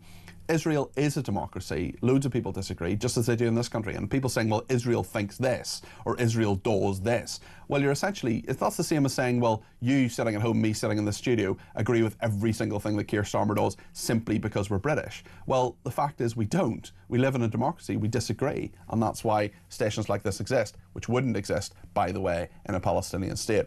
Ian in North Wales says Starmer can't even recognise our own borders. Why is he recognising a Palestinian state?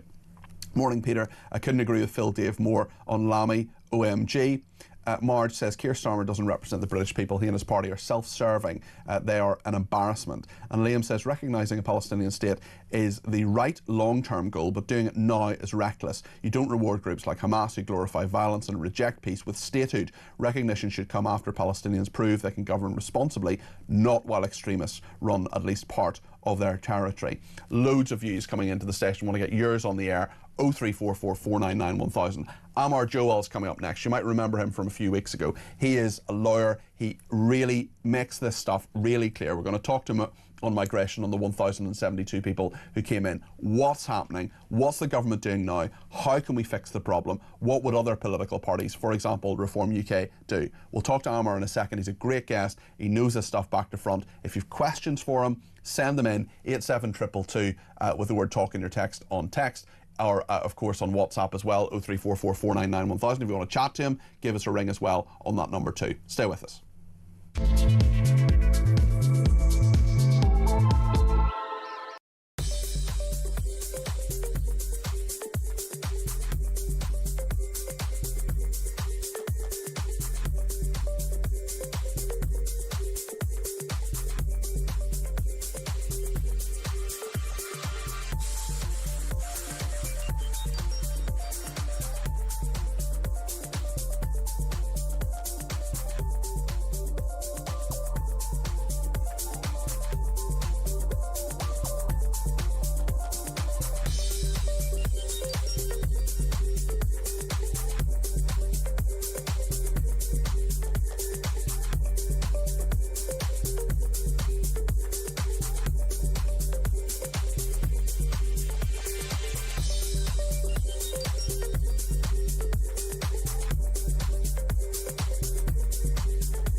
Across the UK, on DAB+, on your smart speaker, on your smart TV, and on your side.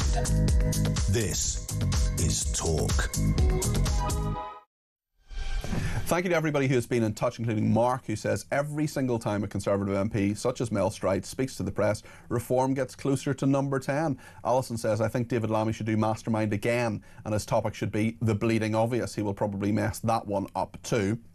And Ash in Slough says if Starmer can recognise Palestine as a country without any of the prerequisites of nationhood, why can't the people of Epping declare a free state to defend themselves from an alien invasion of both people and ideology, says Ash in Slough. Well, I don't think that would have any legal weight, I'm afraid. But Ash, thank you. She says, morning, Cardi P. Ash, a very good morning to you. And it is a good morning because Amar Johal is with us, former government lawyer who specialises in constitutional Brexit, EU and regulatory law. He can break all this stuff down, speak human and talk to people like me who are not lawyers, and I'm really, really glad you're back in the studio. And if you've any thoughts or any questions for Amar, just send them through because he's willing to answer them.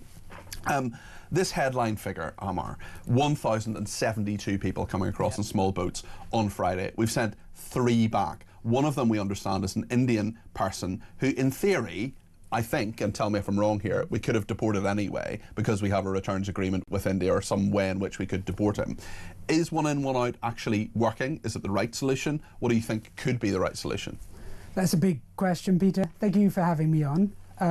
So it's clearly not working, both in the numbers and the robustness of the deterrent. The Home Office has gone for, because they're required under the agreement to have exhausted judicial proceedings before someone's eligible. They've clearly gone for the lowest, what they think is the lowest hanging fruit, the people who are least likely to challenge their removal, including the Indian man who you mentioned we almost certainly could have deported ourselves. And even despite all of that, they've still had legal challenges and had it frustrated for a couple of consecutive days before they were able to remove anyone. Yeah, and in terms of how that can be frustrated, we've heard about modern slavery, for example. That's not to do with human rights law in regard to European law, as far as I understand it. It's to do with our own laws in this country, the Modern Slavery Act.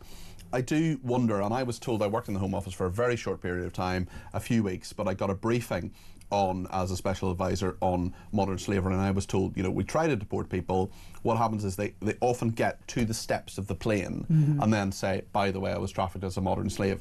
Often because they've been told by their lawyers to say that, because then it kicks off a whole new process. Is that correct? Yes, it is one of the last-minute mechanisms you can use to frustrate deportation, and you can find these guides to seeking asylum in the UK that set out the process, not to mention the fact that these challenges are all taxpayer funding. And it goes to the incoherence of the legal framework, because there are all of these potential procedural overrides to removals/deportations, and B, it shows that Labour are probably not prepared to make the changes necessary to all of this to fit with their stated aim of smashing the gangs and stopping votes.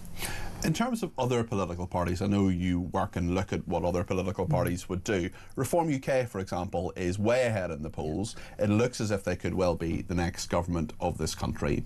What would they do, and how would it be different?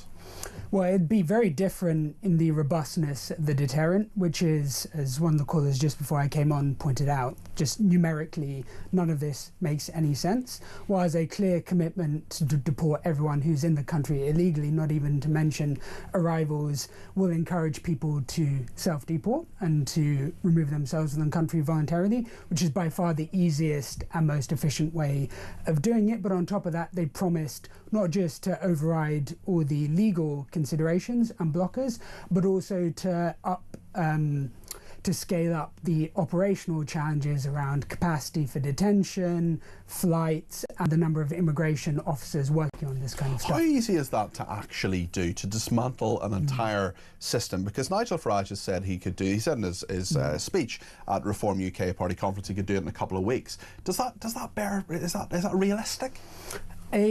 That will be challenging, but I suspect what Nigel was talking about was people stopping coming on boats because they know there's no prospect they'll ever be allowed to stay. Whereas one of the key pull factors is not just the prospect that people will get almost certainly asylum, but that they'll get pretty generous benefits and support along the way. But actually to meet their target, which is 1 million, no, it's not, I think it's maybe 500,000 deportations over a parliament, that will take not just the sequencing of the legislative changes, but then also scaling up the personnel and making the operation changes to enact that. And that will include things like having sufficient deportation capacity, then having the flights and having a smooth process to stop people absconding and disappearing during that period. Can you just break something down for me? We keep hearing from Labour, we keep hearing, oh, we've deported 35,000 people. Now, my understanding is only about 4,500 of that figure, and correct me if I'm wrong on any of these figures, by the way, but my understanding is about 4,500 of that figure are forced deportations. So the vast majority are people who are told, you've overstayed your visa, off you go, or there'll be consequences. Is that correct? Yeah, that's basically the case, and they picked the highest figure to sound like it's having more of an impact. The actual number, the percentage, it probably is around 4,000, but the actual percentage of which are someone being marched onto a plane with Home Office security is very, very low.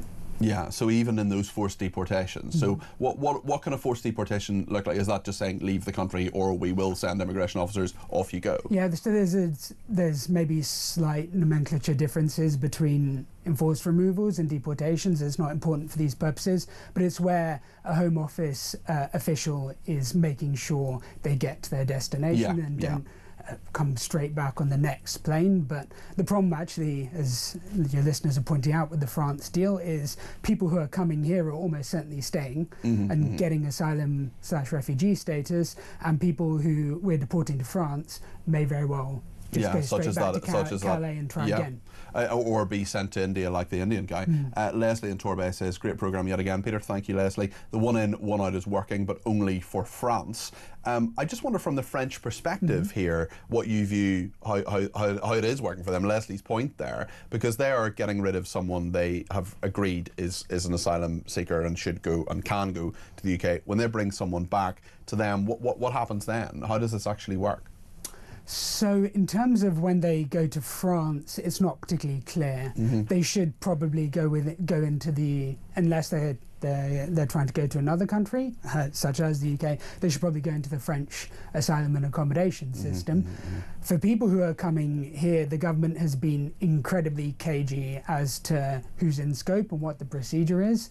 They're supposed to get 3 months leave to enter, and at some point Yvette Cooper said they'd be picking people with family connections to the UK. What does that mean, 3 months leave to enter? Just explain that to us. So they're supposed to regularise, they get a time-limited visa, and they're supposed to regularise their status within that 3 months, which almost certainly means they'll enter the asylum system here. So they basically have a sort of 3 month kind of grace period, essentially, to say, right, I'm now going to apply for asylum. Basically. But France have said you're probably going to get it. Yes. They then come to this country, and presumably then, most of them anyway, we know something like, 76% of people who apply for asylum get it, will then get asylum. Yes, because we'll have admitted the people who are they're from countries where they have the highest rates of successful so in theory, decisions. I mean, it's not going to happen. You know and I know it's not going to happen. But in theory, you could be one of the one in, one out people coming from France. You could apply for asylum and not get it. Yes. So in theory, you could then be deported. I mean, that's a big what if.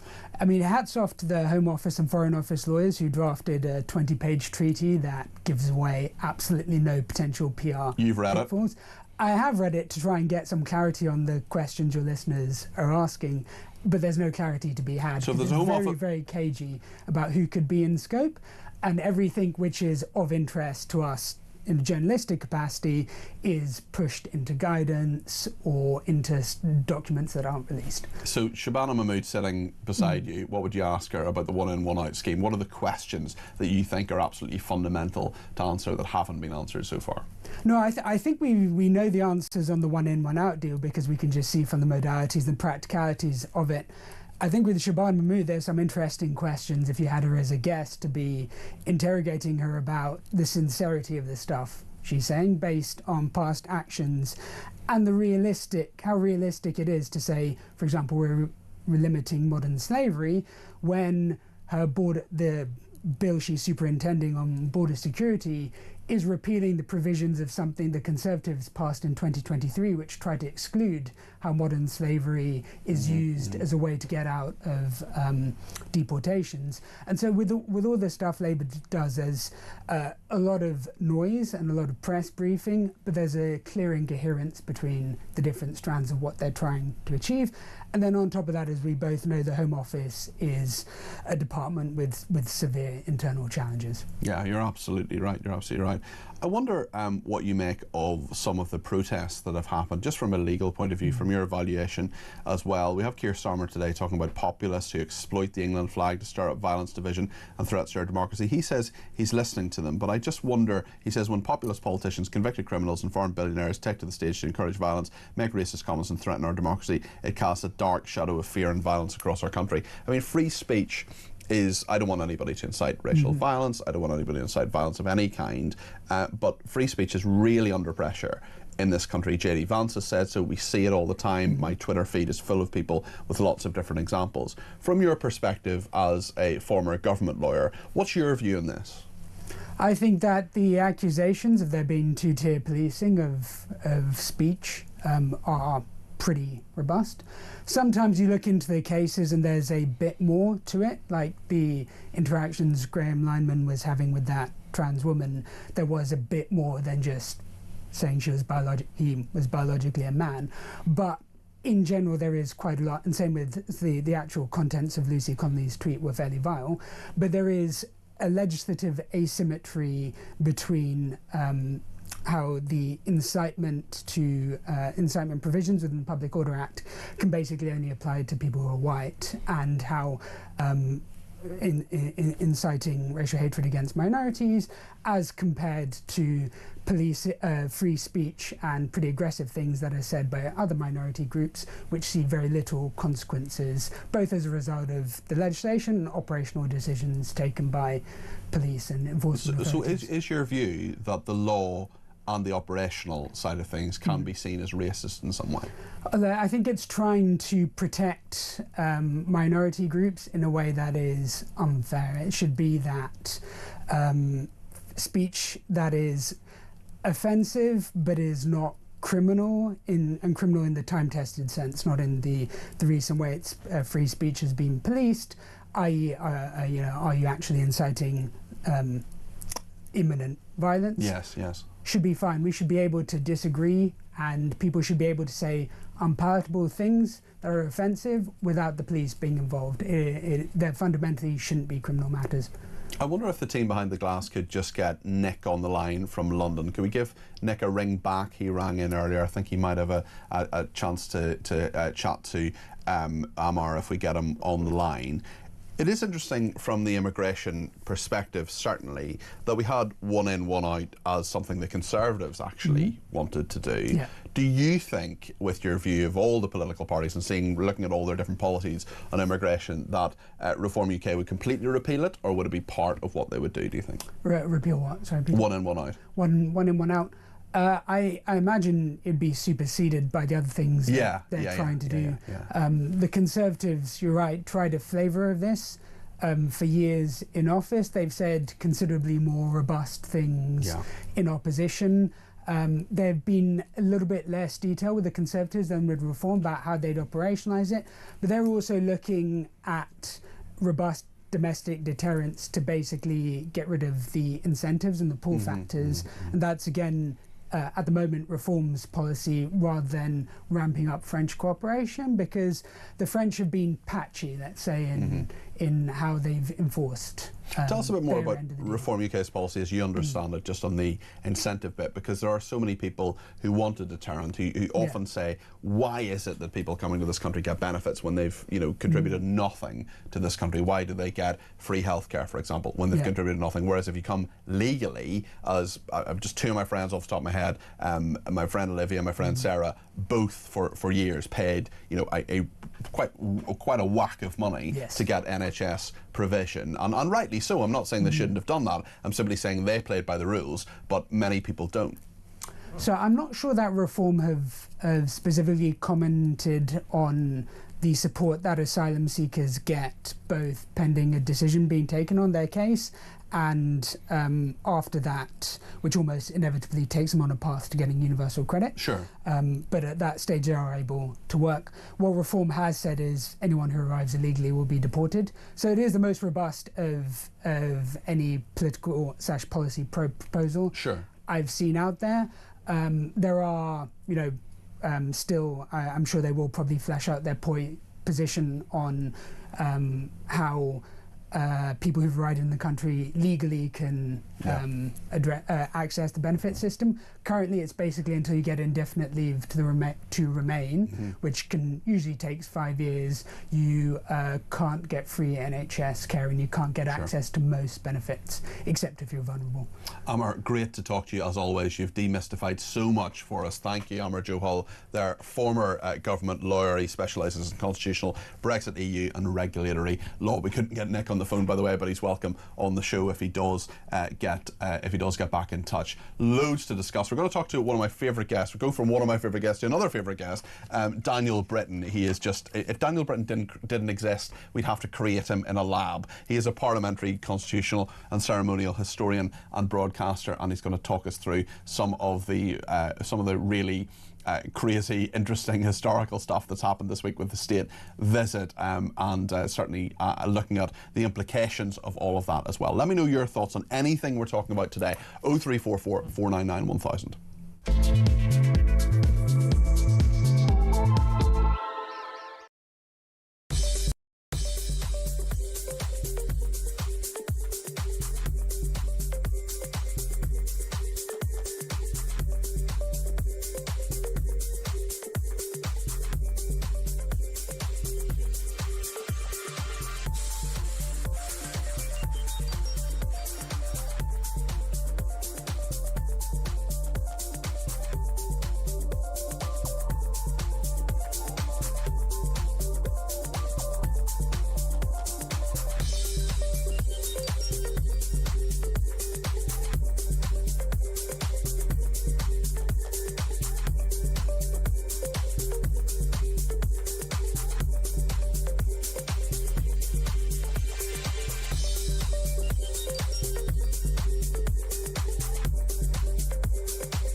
the Muslim leaders in this country, those who are spreading and proselytizing the Muslim faith, believe they don't really need terrorism anymore to get their message across.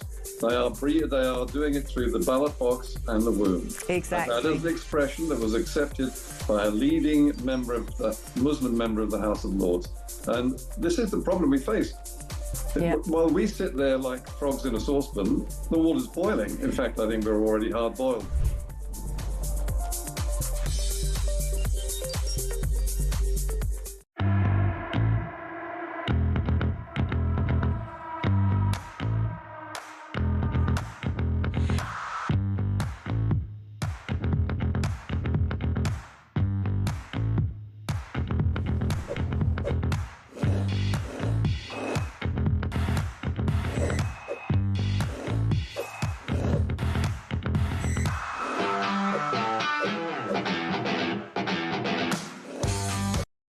Across the UK, on DAB+, on your smart speaker, on your smart TV, and on your side.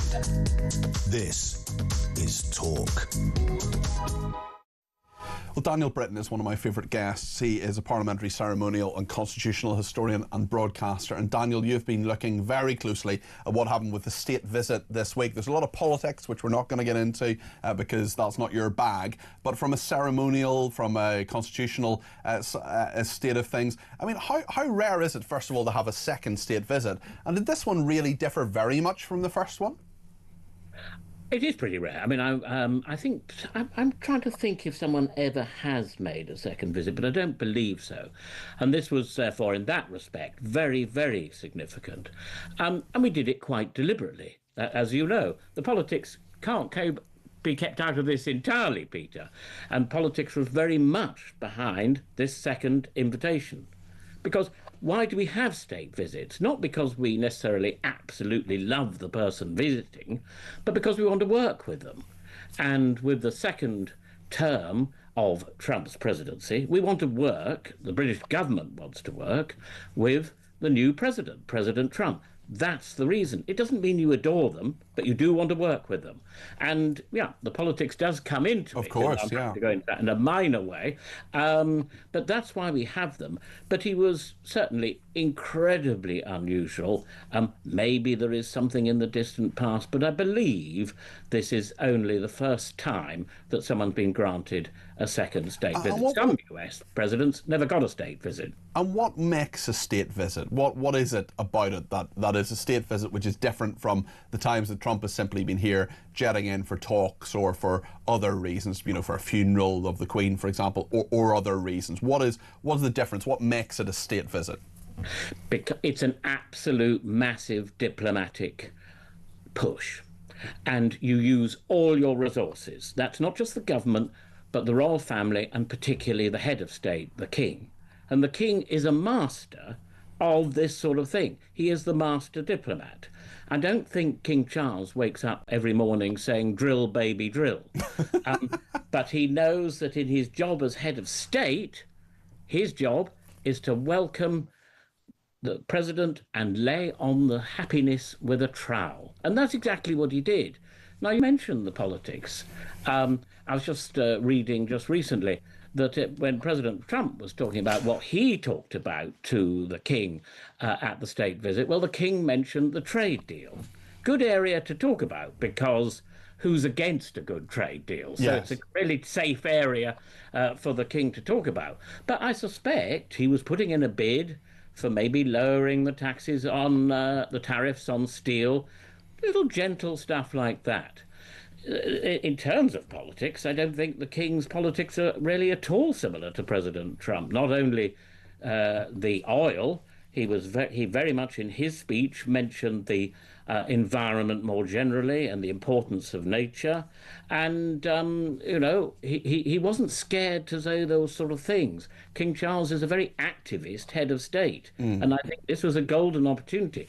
But because he knows the president likes him, regards him as a friend, he's using his diplomatic role of head of state to work on behalf of this country. And that is something certainly that the King has done. I just wonder, you know, things can go wrong with state visits, and of course there are all sorts of ways in which they could have gone wrong for lots of reasons on Thursday and earlier in the week as well. Just tell us about some of the ceremonial aspects in terms of the regiments that take part in those, the people who take part, how they're greeted, how with the protocol, and of course some of the great history of this country and how it's involved in the state visit. A lot of things come together, and the President was honoured with not just one regiment providing the royal welcome and the bands, but 3. Grenadier Guards, Scots Guards, and I think the Coldstream Guards. So again, in terms of ceremonial, it was laid on with a trowel. Now, that welcome of the head of state is pretty similar on every occasion. The President this time got 3 regiments rather than the normal 1, which say President Macron got a couple of months ago. But I think I'm very strongly of the view that ceremonial should have a purpose. And there was one aspect, namely the carriage ride through Windsor Great Park, which I think was rather lacking in purpose. The point of a carriage drive is to be seen by lots of people. Well, of course they didn't. Why you drive in a carriage drive. Yeah. And just going round and round in a circle in Windsor Great Park seemed to me, as someone who cares about ceremonial, because it have to have a point. And I think that seemed a slightly pointless activity.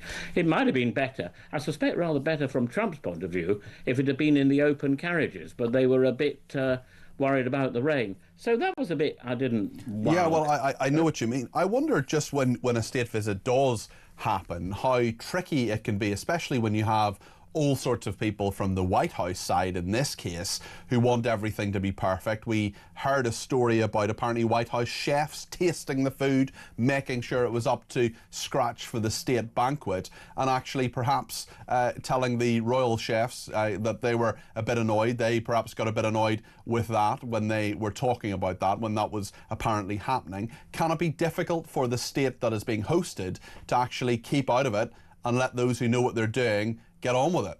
Oh, I thought that was almost impossible, Peter. I'm sure they put in their 3 halfpence worth with extreme enthusiasm. But you have to remember that on this visit there was extreme willingness on behalf of the British side to get it right for President Trump and what he wanted. I mean, at least President Trump wanted to be here, and we were pushing the red carpet out for him.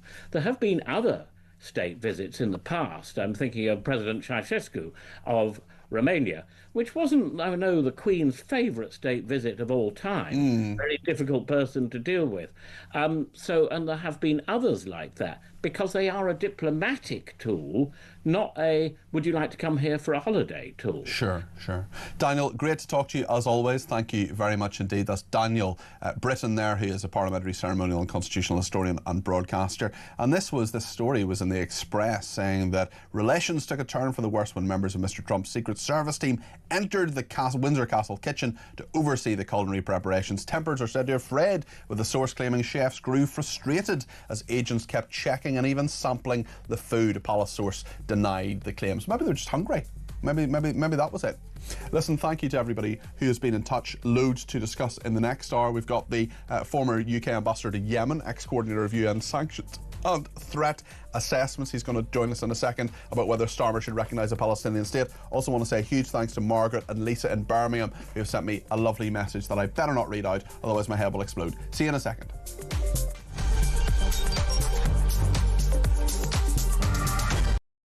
My message to people smugglers is this. I think smashing the gangs is a deterrent. Smash the gangs. Smash the people smuggling gangs. People smuggling puns. He couldn't even smash an avocado for a piece of toast. Or the people... What would that... The people... I think smashing the gangs is a deterrent. Well, it might be if you smashed any, if you found any. The people smash... The smash... And he hasn't smashed anything. I mean, literally all he does is he smashes records every sort of couple of weeks, when more and more people come in a period of 24 hours. Smash the gangs that are running this vile trade. You're never going to smash the gangs. That's something that basically is impossible. The gangs are like the Hydra. You cut the head off and another two grow. So I did write to ministers and say that I wasn't convinced that smashing the gangs was the right sort of way of thinking about things. We will smash the gangs that undermine our security. Keir Starmer has just tweeted 15 minutes ago. He says, I know you're angry about immigration. I get it. We will smash the people smuggling gangs at source. Maybe I'll just read it all in his accent, shall I? There is no return to freedom of movement. We have left the EU. I do not accept that prevents us working with other police units here, with prosecutors here, to smash the gangs. Well, I'm sure the smuggling gangs are absolutely quaking in their boots now. Keir Starmer's on their case. Solving this issue, smashing the gangs, is that the impossible dream, Tom? It really seems beyond him at the minute, I have to say. We're going to get the evil people smugglers and we're going to smash them and we're going to put them in jail. That will solve the migrant crisis. Prime Minister Keir Starmer's promise to smash the gangs has resulted in just 5 convictions. Hurrah for operating small boats. So what he really wants to say is that this policy of smashing the gangs is a total and utter disaster. There isn't a cat in hell's chance that it's going to work. You It's just can't crap. say it. It's crap. That's what he's basically saying. I know you're angry about immigration. I get it. Mark my words, I will take back control of our borders.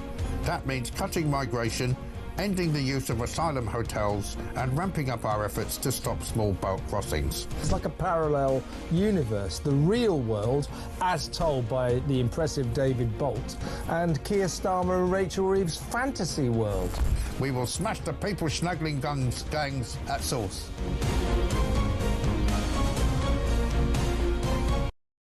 Across the UK, on DAB+, on your smart speaker, on your smart TV, and on your side.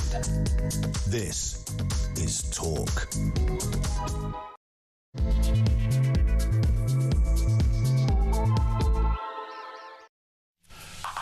Good afternoon, this is Talk. I'm Peter Cardwell. Lots to discuss in the next hour, including the former UK ambassador to Yemen is going to give us his view on recognising a Palestinian state. David Lammy, the Deputy Prime Minister and Justice Secretary, has been out today saying it's the right thing to do. That's what Keir Starmer says. That's what he's going to do later today. He's heading to New York for the UN General Assembly. We'll talk about that as well. We'll also talk about Trump's view on this and the fact that the US is planning to sell £6 billion of arms to Israel. We'll talk later in the hour as well to Martina Bett from The Sun about Ed Miliband plotting against Starmer. He wants to have a comeback as Labour leader, the bacon sandwich wielding assassin. As Mike Indian said earlier on, will he be successful? I want your view on everything we're talking about today. Loads of voice notes coming in. We'll play as many of those as we can between now and 1 o'clock. I want to hear you on the phones as well. Be sure to give me a ring. 0344 499 1000 is the number to call. You can text me 87222 with the word talk in your text. You can tweet me at talkTV, follow me at Peter Cardwell. You can send me a voice note, as I say. You can send me a WhatsApp text message, or you can give me a ring, all on the main number 0344 499 1000. Plenty to discuss between now and 1 o'clock. Stay with us here on Talk. I should say on Thursday I'm going to be back with Drive, and I'll probably chat to Jeremy on Wednesday at some stage during his show, but I'll be presenting Drive on Thursday and Friday. And on Thursday we've got a very special interview actually in studio with Yossi Cohen. He's the former head of Mossad. He's got a book out and we're going to be talking to him on Thursday, so you'll want to see that, certainly in regard to what's going on in the Middle East, what has gone on, the kind of operations that Mossad have undertaken under his leadership as well. A very, very interesting interview awaits on Thursday during Drive. Another one now with Edmund Fitton Brown, he's former UK ambassador to Yemen and former coordinator of UN sanctions and threat assessment. We'll talk to him in just a second. You're very welcome to the programme. But just before we do so, I just want to look at a couple of clips from Sky News. David Lammy, the Deputy Prime Minister and Justice Secretary, has been talking about the UK government's plan, Labour's plan, Starmer's plan, to recognise a Palestinian state. That any decision to recognise a Palestinian state, if that were to take place later on today, does not make a Palestinian state happen overnight. That has to be part of a peace process. It has to be based on 1967 borders. It has to be placed on a shared capital in Jerusalem. That will be for final status discussions. But it is to keep that process alive, a process that the United Kingdom has committed to over successive governments. So that is the decision. It is not to say, as night follows day, you recognise one day and a Palestinian state appears the next. David Lammy also told Sky News about the point of a ceasefire. A ceasefire at this point, he says, lies in tatters. Well, look, I don't want to get ahead of what the Prime Minister will say later on today, but when I set out in the UN that Britain was prepared to recognise a Palestinian state, there were two conditions. One condition was, of course, unless Israel entered into a ceasefire, and the second condition was also attaching that to a serious process to get to two states. Well, look, since that announcement in July, in fact, with the attack on Qatar, a ceasefire at this point lays in tatters and the prospects are bleak. Well, let's speak now to Edmund Fitton-Brown. Thank you for joining us this afternoon, Edmund. Is David Lammy being realistic in what he's talking about? Look, I disagree, and I've made clear this morning that I disagree with the decision to recognise a Palestinian state, but I just wonder whether there's actually any merit in it from your perspective, and whether you think that what David Lammy is saying has merit. Sadly, no. I think there's no merit in it whatsoever. Although when David Lammy says that this will not achieve anything and it won't lead to a Palestinian state, he's right about that much.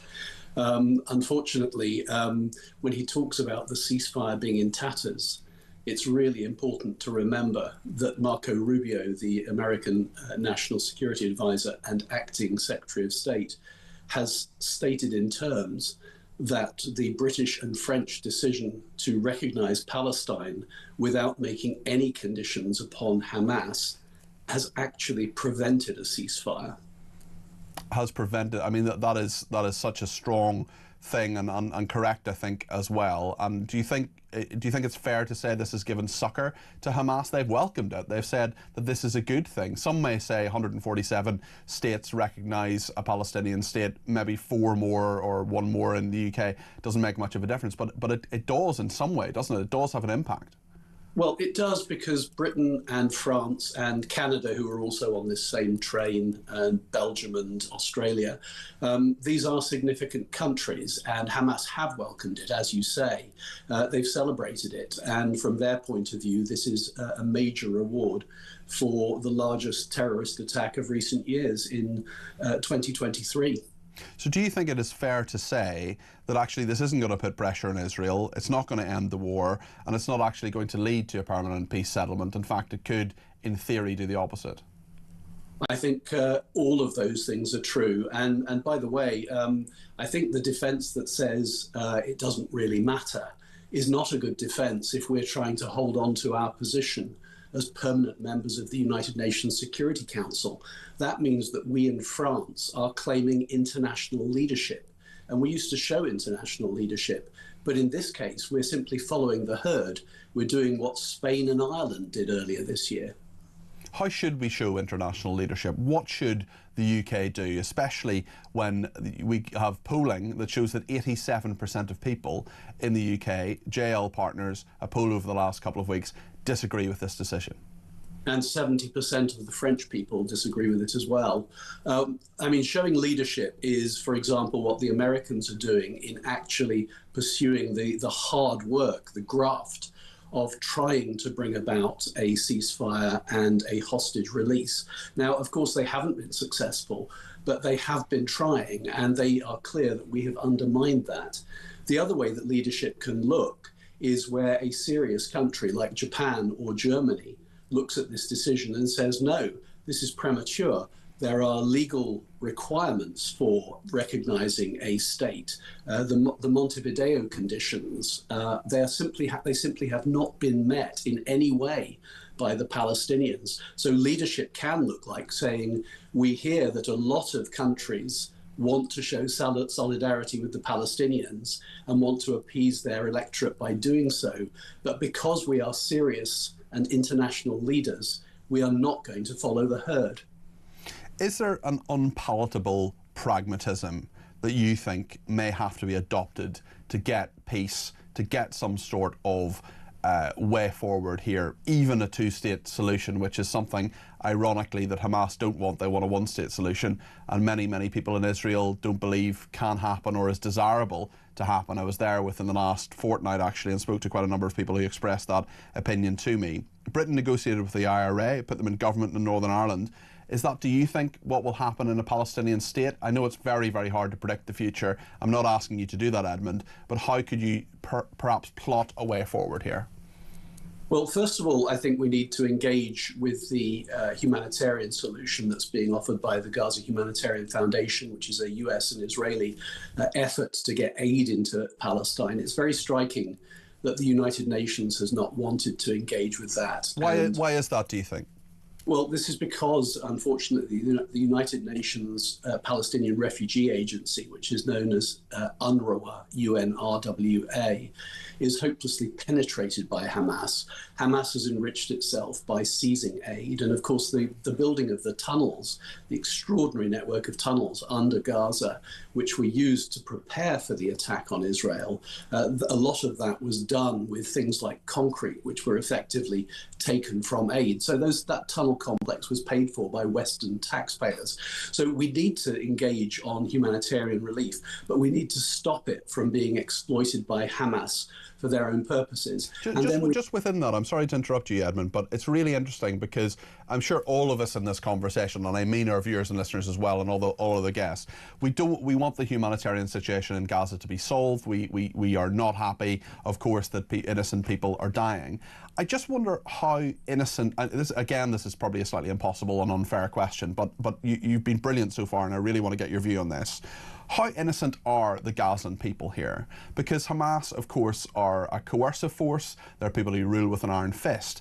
But surely, if you are someone who sees these tunnels being built, if you see the electrician coming in, if you see the concrete being poured, if you see the family near you suddenly bringing loads of food or different supplies of different types into their flat or their home because a hostage is there for a period of time, at what stage do we actually say, where does Hamas end and where do the Gazan people begin, I suppose, is the question. Yeah, I mean, it's a fair question. I think the one thing we do have to be careful of here is we must remember how frightening Hamas is as a tyrannical governing force. And some Gazan people have tried to stand up against them, of course, and been brutally repressed, and have been murdered in many cases. That's exactly right. And so, going back to your earlier question about what do we do next, we need to engage with constituencies amongst the Palestinians, and this includes in Gaza as well as in the West Bank, who are opposed to Hamas. In some cases, these are people who are also opposed to the Palestinian Authority. So it means the hard work of using our diplomats and using our aid officials to engage with tribes and with city elders and people like that in parts of both of those territories. More broadly, I wonder how much you think Israel can actually rely on the United States to keep standing behind it. Trump, of course, is a strong supporter for now, but can Netanyahu really count on him? Well, I think this is a difficult time for Israel. I mean, obviously, Israel's international position is being chipped away at. And this is one of the reasons that I regret the fact that Britain and France should sort of take the easy option over Palestine recognition, because Israel needs its allies, and we are important intelligence allies with Israel. They need us on board. So increasingly, it feels as if the Israelis are solely dependent on US cover. That makes something like the Israeli strike on Hamas in Qatar a risky strategy. It's possible that it was fully approved by the Americans and that quietly the Trump administration favors it. The problem is, of course, the Trump administration has multiples. It obviously has interests elsewhere, not just in Israel. It has interests in the Gulf states. It has interests in Turkey. And some of those countries are going to be saying to the Trump administration, that Israel has gone too far. So I think Israel's international situation is precarious, and I wish we were not making it more so. What about the security situation in Israel? Threats, of course, from the country you used to be ambassador to, Yemen, from the Houthi rebels there. How do you assess that, especially when it is trying in the north? It's done very well, Israel against Hezbollah. We know that Hamas, the war goes on to the west. But what about from Yemen? Well, I think on the one hand, if we look at this from a sort of a UK perspective, even at the most difficult times in British recent history, we could never have imagined living with the level of threat that Israel lives with. And in fact, no Western country can imagine that. We should always hesitate before judging the Israelis and their security policies and try to put ourselves in their shoes and actually imagine what it would feel like if you were constantly under threat from rockets and drones and other attacks coming from just the other side of your borders in some cases, or sometimes from a little bit further away in Iran or in Yemen. But what I will add to that is that, of course, Israel has achieved these brilliant successes recently. You mentioned Lebanese Hezbollah. We saw the change of regime in Syria. And the Israelis also have had a stunning success, military success against Iran just in June. And I think from that point of view, Israel is feeling relatively safe now compared to how it was feeling a year ago. But all of that said, that only happens through a great deal of vigilance and a great deal of innovation. One of the latest things is developing a laser that can assist in shooting down missiles coming from places like Yemen. The Houthis are managing to land pinpricks on the Israelis. It's nothing compared to what Iran was trying to do in June, or what Lebanese Hezbollah used to do on a routine basis up until the Israelis took it out. So I think we can say that the Israelis have done very well, and they've had a lot of international credibility from that. And to be fair to the British and French governments, they have been reasonably supportive of the way that the Israelis have fought against those enemies. What about the United Nations and its role in all of this? Because what I see, and you may disagree with this, and please do if you feel this way, but I see often things that are Hamas propaganda then being repeated and given credibility by the United Nations. I just wonder, in the war of words here, and the fact that truth is the first casualty of war, whether the United Nations has done its job here. I'm afraid I agree with you. I'm afraid that the UN has not done its job, and it grieves me because, I have happy associations from 5 years with the United Nations, but their performance on Israel, on every aspect of Israel and Palestine, has been dreadful, and it's been dreadful for decades, but it's been getting steadily worse recently. So you have a litany of failures. The failure of UNIFIL in Lebanon. So the Israelis had to go in against Hezbollah because the UN was supposed to be monitoring South to prevent Hezbollah from attacking Israel, and they just completely failed to do it. I already mentioned the UNRWA, the Palestinian Refugee Agency, penetrated by Hamas. And, some of the Hamas tunnels were drawing power from UNRWA facilities above them. Hopelessly compromised, but the UN has not been willing to look seriously at an inquiry into UNRWA, even though it's under pressure from the Americans to do so. The Americans are furious about UNRWA, and they are looking at getting it defunded and getting it abolished. And then you have that disgraceful report that issued a few days ago accusing the Israelis of genocide without fulfilling any of the criteria of genocide. It's an absurd accusation. But this all stems from the United Nations Human Rights Council, which appoints groups like that commission, which came out with those dreadful and obviously pre-cooked conclusions. And they also appoint somebody like Francesca Albanese, the special representative. I've interviewed her, yeah. A relentless opponent of Israel and supporter of Hamas. Thank you so much, Edmund. I understand you're in Washington, is that correct?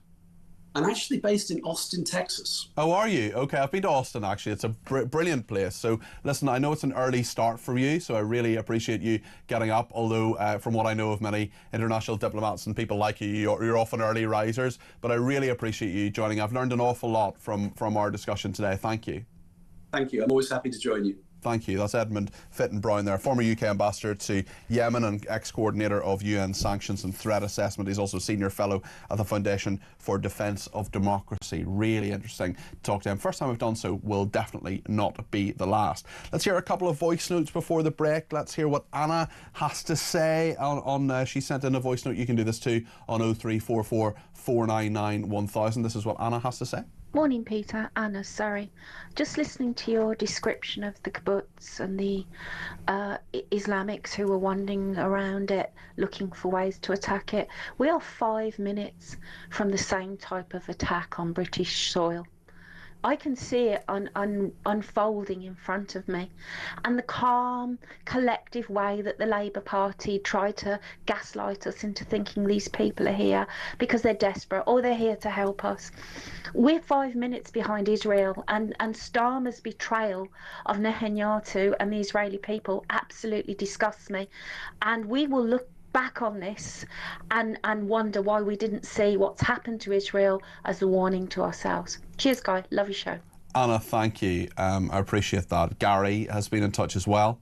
Sorry, but I'm just thinking, right, a Palestinian state, who cares? Who really cares? The UK is a third world country now. It's bankrupt. It's had it. It's done. Who cares about Palestine? I think a lot of people do, Gary, but nonetheless, thanks for your comment. Thanks also to Elisa in Chelmsford, who says, excellent choice of expert spokesman, and Edwin Fitton-Brown. So good to hear from someone who really understands the complexity of the situation in and around Israel. I thought that too, actually. I was really impressed with him, Elisa. I'm glad you enjoyed listening to him. I wish such voices would be aired on other channels, but as usual, Talk seems to be the only channel with a moral compass. Similar views from a lovely message, actually, from Judith, who's in Jerusalem, who says, I just want to wish you and all your listeners and viewers a very happy and sweet Jewish New Year. The love and support from all of you at Talk means the world to us Brits in Israel. Even though Keir Starmer and his government don't have our backs, we know you do. Judith, thank you for that. Mike says, I wish you had the chance to interview David Lammy. He should be challenged in a way that points out how recognising a Palestinian state actually encourages Hamas and makes a ceasefire less likely, and in doing so extends the suffering of the people of the Palestinian territories. Our government is complicit and it is shameful. And Debbie says, if we keep letting in all these invaders, the UK will soon be the Palestinian state. Loads of views coming into the building, and see the phones going as well. We'll take some calls and hear more of your voice notes and messages after the break. Stay with us.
Cannot think of a more appalling lack of public service than a situation like this. The evidence must be out there.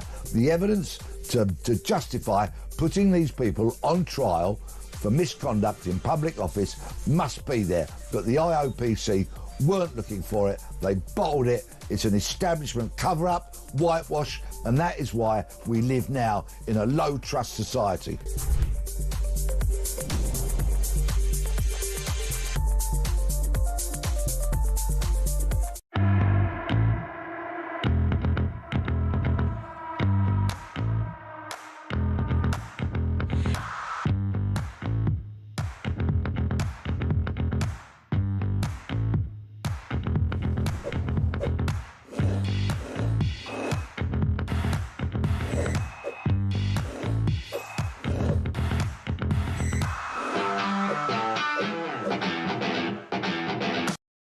Across the UK, on DAB+, on your smart speaker, on your smart TV, and on your side. This is Talk. Thank you to everybody who has been in touch, including Diana Harding, who really liked Amar Johal. She says, more of him, please. Thank you to Mary in County Down, who says, Britain's staging of the Trump state visit was a cowardly farce. Containing Trump in Windsor was a massive cop-out and a victory for the anti-democratic hard left and agitators. We have the army and the police to keep our important visitors safe. Trump should have been afforded a proper state visit, a carriage ride through the capital, and an address to Parliament. The banquet speeches from both Trump and the King were empty, restrained and timid. I watched workmen putting up US flags on the Mall, a performative waste of time, as indeed was the whole visit. This country has given full state honours to some odious despots and leaders of awful regimes. We should have done better for our most important ally. On that note, actually, Spike's been in touch from Tenby and says, please give a mention to all the sailors, soldiers and airmen who took part in the state visit, regardless of their political views, as fully expected, and produced once again a professional occasion showing why our British forces are the best in the world, says Spike. Well, thank you for that. Also, Sandy says, as you've been a special advisor, how likely is it, Peter, do you think, that Starmer will know how hated he is by the public? Will Spads know? And if so, would they tell him or protect him from those views? Listen, they all lose. When they get to Prime Minister, they lose touch with reality. There's no doubt about that. I mean, even Tony Blair said in his biography, A Journey, which I didn't buy because I don't want to fund war criminals, said that if you are the person for whom the police outriders are for, the police outriders on the side of your car, well, if you're that person, you suddenly lose contact with reality. I think they do. I think Starmer particularly doesn't have his finger on the pulse. I think some Prime Ministers have. I don't think he has. I think some Prime Ministers, even Tony Blair, had more of a finger on the pulse than Starmer did. Certainly with this, he's doing it in regard to recognising a Palestinian state for political reasons. I don't think he's doing it because he fundamentally believes there should be a Palestinian state. Philip says the question no one asking is why? Why now? What's Starmer getting out of this by recognising a Palestinian state? Is it to keep the Muslim vote that Labour depends on? Is this Starmer's last stand? His last-ditch attempt to stay in power is to go full Islamist, says Philip. Another person says maybe David Lammy could tell us exactly where Palestine is. Where is the Palestinian state? Well, I asked that of one of our guests yesterday. Sandy says, my stepdaughter is a teaching assistant. Only 2 kids ever turn up for breakfast club. They're the 2 kids whose parents feed them before rushing off to work themselves. The kids who actually need breakfast at school never get there early enough. Their parents can't even get them there for 9 o'clock start most days. The school are scrapping it. It's too expensive to have it for 2 kids. The extra staffing, energy and food costs don't justify it. Well, thank you for that. Another person says on Twitter, I don't support recognising a Palestinian state. I don't support terrorism. I don't want to reward it. My Prime Minister does not speak for me. Mike has some rare praise for some of the people behind the scenes who are involved in the digital side of things. Usually we get criticism. Hi Peter, do me a favour and thank whoever it is at Talk who are responsible for allowing your shows to be rewound on YouTube. Sometimes you can't rewind, it's really annoying. I had a lie-in today and I've just rewound your show to 10 o'clock so I can watch all of you right now. Well, Mike, thank you for that. And certainly you can do that, and I do it myself sometimes when I miss crucial bits of various other people's programmes as well. Let's go to Georgina, who's given me a ring from London. 0344 499 1000 it has been the number she has called. You can too, between now and 1 o'clock. Georgina, what do you think about Palestinian state recognition? Well, I'm absolutely disgusted with what the government have done. We should have been kept informed of every stage of what they were doing. They have told us nothing. What's happened to referendums? What's happened to the people knowing what the government is doing? Starmer deliberately left the Palestine state recognition, Peter, until after Trump had left Britain, as he is a coward and did not want any more embarrassment in front of Donald Trump than he already had. You've got to realise that Starmer is a weak leader and does not like any form of confrontation. Why do you think he's done it, Georgina? What's the reason, do you think, that he's done it? Because he knew that Donald Trump would have absolutely slated him down the bank. I agree with you with that. I agree that Trump would have, although he did have the opportunity at the press conference to go a bit further, but I wonder why Starmer is doing this at all. It absolutely baffles my brains, Peter, because on one hand, he is calling Hamas a terrorist organisation, and then in the next breath, he is actually recognising Palestine as a state. Now, this to me is a contradiction in term, because one goes hand in hand with the other. Okay, Georgina, thanks for your thoughts. Really appreciate that. Let's play a few voice notes. Phil has been in touch on a Palestinian state, on that recognition that Keir Starmer may well do later today. Hey, Phil from Essex here, regarding David Lammy's and his recognition of the Palestinian state to the pre-1967 borders. That's great. Like, knock yourself out, mate. I mean, because that just means the West Bank will go to Jordan and Egypt can have Gaza back. Problem solved. Very interesting take on that, Phil. Dave has been in touch as well. Good morning, Peter. Dave here from North Down. Reference Palestinian recognition. Well, Keir Starmer is not my PM. The Labour government is not my government. So let's start unrecognising them to start with, because they are buffoons led by a big buffoon. Good show as usual, Peter. Thank you, Dave. Much appreciated. Gary's been in touch as well. Let's hear a voice note from him. Hi, Peter. It's Gary from Canterbury. Yeah, we had some marches and everything in Canterbury yesterday. We've got some care home that's opening up for migrants, apparently. And we had some pro-migrant demonstration yesterday. But I think, with Keir Starmer trying to recognise Palestine as a state, I think at this moment in time, and I think Phil's right, that he's after his popularity. I think he's got, his backbenchers are obviously against him. He wants to keep them on side. And at the end of the day, I mean, there's the elections next year, council elections, and I think he just wants to keep them, the Labour, in jobs as well.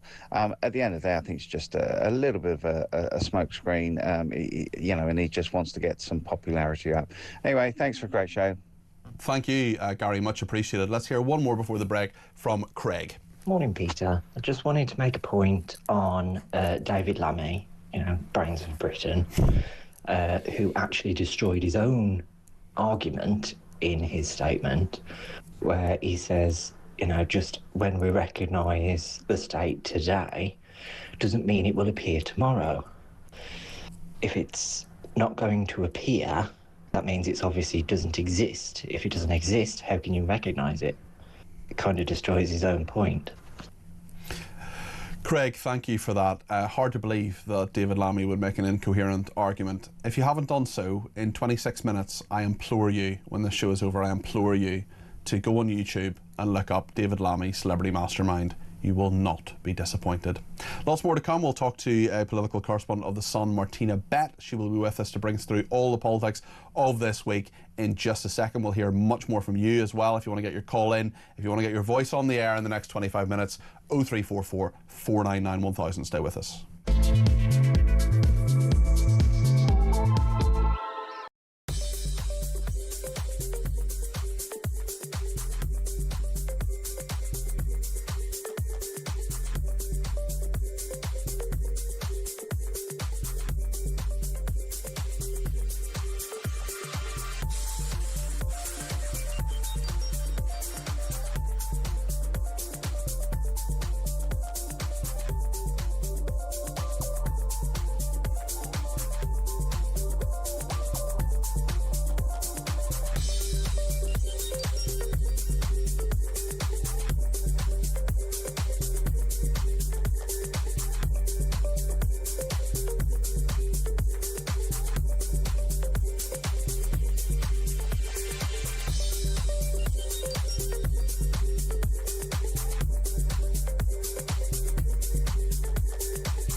across the UK, on DAB+, on your smart speaker, on your smart TV, and on your side.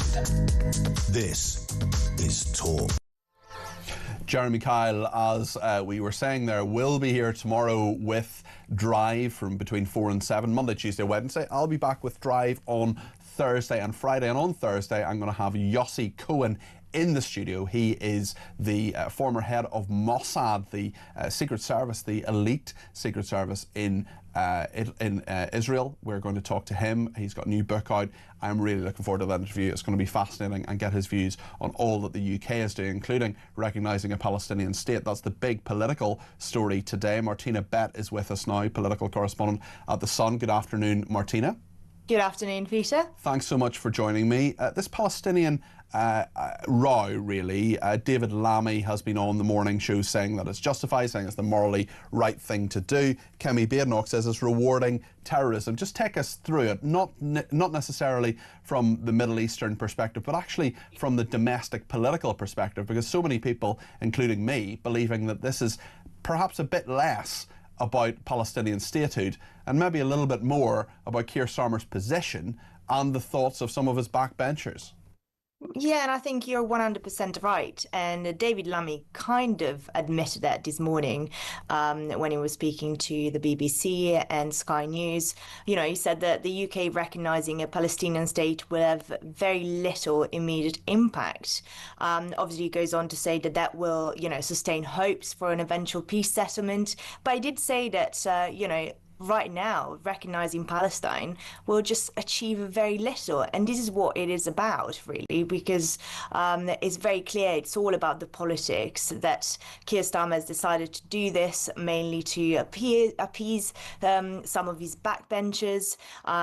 We know that Keir Starmer right now is not in a very good position, and that there's lots of MPs, particularly on the left of the party, that would like him to do lots of things. And, when it comes to welfare, when it comes to immigration. So I think with this recognition of Palestine, it was just trying to throw a little bit of red meat to those backbenchers.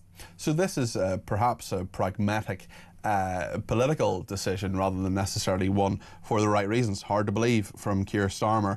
Tell me as well about the position on Ed Miliband, because we have Andy Burnham who's been on manoeuvres. Now the bacon sandwich wheeling assassin could be causing trouble for Keir Starmer. That's right, Red Ed. In the Sun on Sunday, there's this report that says that, obviously, as I mentioned, Keir Starmer is not in a very good position, and there's lots of people that are now thinking, who could replace him? And luckily for him, there's no clear successor. There's people floating the idea of Wes Streeting, for instance, but we know that Wes Streeting could lose his seat at the next election, so that's not straightforward. But yeah, one candidate that has emerged is Ed Miliband. I mean, everyone knows that he would have quite liked to have another go at the job.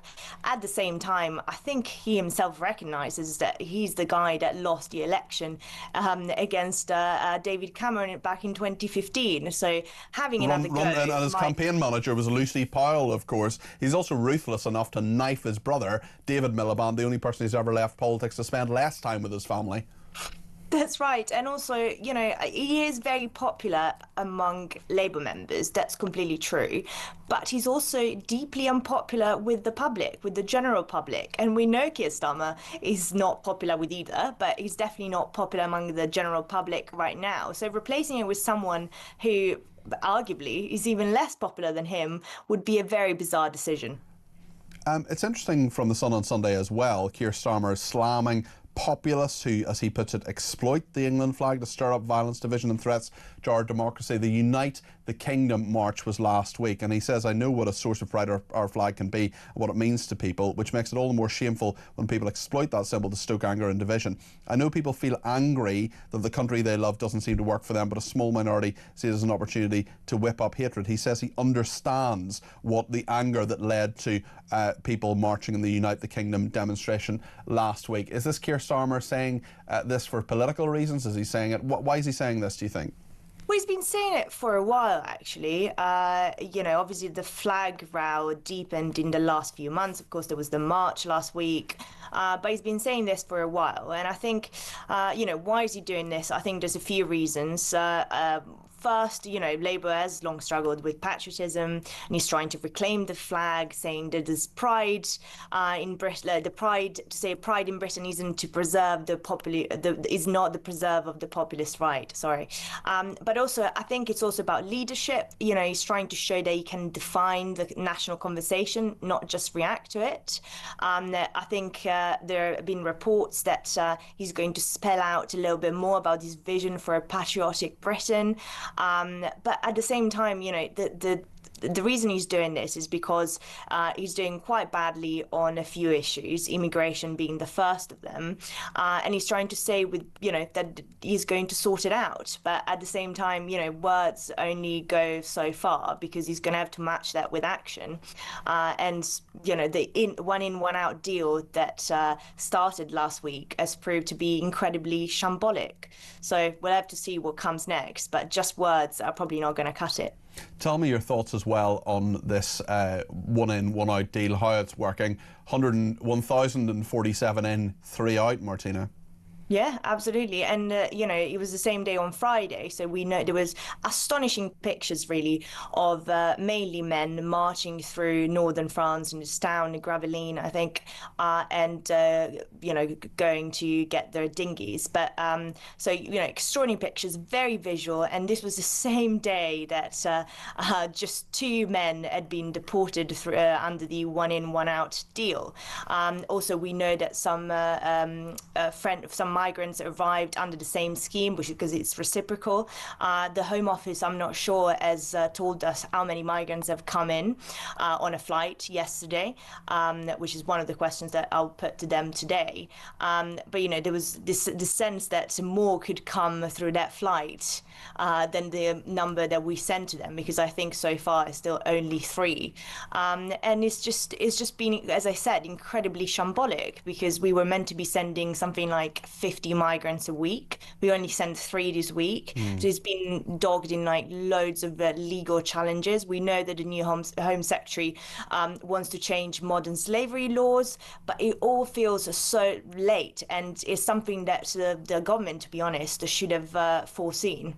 Martina, as always, thank you. Martina Bett, their political correspondent at The Sun, bringing us up to date. Thank you to Dawn, who sent me a WhatsApp to say, recognising a Palestinian state without official borders gives Palestinians all the ammunition they need for propaganda, for their goal of from the river to the sea. How stupid are these 147 plus countries, says Dawn. John in Upminster says, how can you recognise something that doesn't exist? Starmer is just virtue signalling and sucking up to the Muslim voter base. Shameful, great show. Fed up John from Westminster. Derek says, 60 years ago I made my own breakfast, 2 Weetabix and fresh milk. When I was older it was 3 Weetabix. It was not that difficult. That's a really good point about breakfast clubs, actually. Why can't these kids make their own breakfast? I mean, from a very, very young age I could pour cereal in a bowl and put some milk in it. Is that really so difficult? Why do schools need to do that? I'm not talking about 4-year-olds and 5-year-olds, but when you're 6, 7, 8, surely you can do that. I certainly did it when I came home from school and had a bowl as well. More to the point, let's talk about some of these voice notes. I'm going to play a lot more after the break, but let me just play 2 before the break now. This first one from Craig. Morning, Peter. I just wanted to make a point on David Lammy, brains of Britain, who actually destroyed his own argument in his... Apologies, we played Craig before. Sorry about that. Let's hear from Kelvin. Good morning, Peter. Good show as usual. Just a quick one on ID cards. The Labour Party, and the rest of them, they keep saying that it's out with migration. Well, if that's the case, then why is it that we have got to have these cards? Why is it you can't just say to them they've got to have them? If it's a stop migration, then it should be the migrants that have to get them, not us, not the British people. We know who we are, they know who we are, so why do we have to have them? I mean, it's not as we've got anything to hide, but it's not right. If it's to tackle migration, that's where it should be targeted, not our own people. But they want to control us all. That's what it's all about, control. They want to know what's in your bank accounts, they want to know what money you're getting, and they're spying in your bank accounts, they're doing all that. And I can tell you they're doing that now in the DWP. People that aren't working, they're looking at the bank accounts. Next, it'll be all the people that are working. And then when they see you've got a bit of extra money, they'll help themselves. Thieving lot. Bye. Kelvin, thank you. Kelvin's absolutely right that the Department of Work and Pensions can look into some people's bank accounts. Other parts of the government can do that too. Whatever you think about what he says, let me know your thoughts. 0344 499 1000. We'll talk to more of you, hear more of your voice notes, hear more of your messages in just a few minutes, right up to 1 o'clock here on Talk.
Sir Mark Rowley, in response to the public furore over the arrest of Graham Linehan by 5 armed police officers at Heathrow, again, just for social media posts a few weeks ago, he said that the reason the police were overreacting in this way to complaints about supposedly offensive social media posts is because their hands are tied.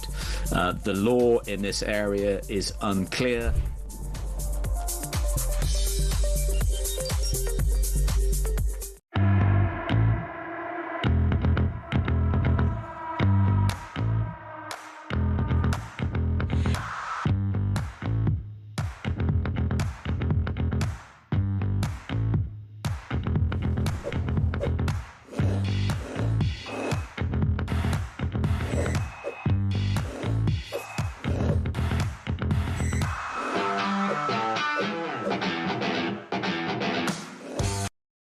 Across the UK, on DAB+, on your smart speaker, on your smart TV, and on your side.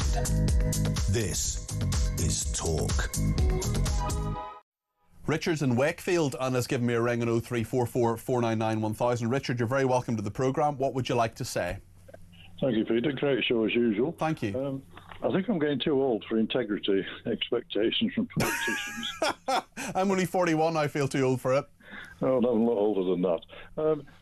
Not from my normal reading from the Church Times and the Sunday Times magazine. Just going back to Trump's visit, at the press conference, Starmer was asked whether we were a Christian country. Yes. And he said he was christened, so my church has been that all my life. Christianity is wide into the UK. I always thought he was an atheist. I always thought that was the thing with Starmer, that he was an atheist.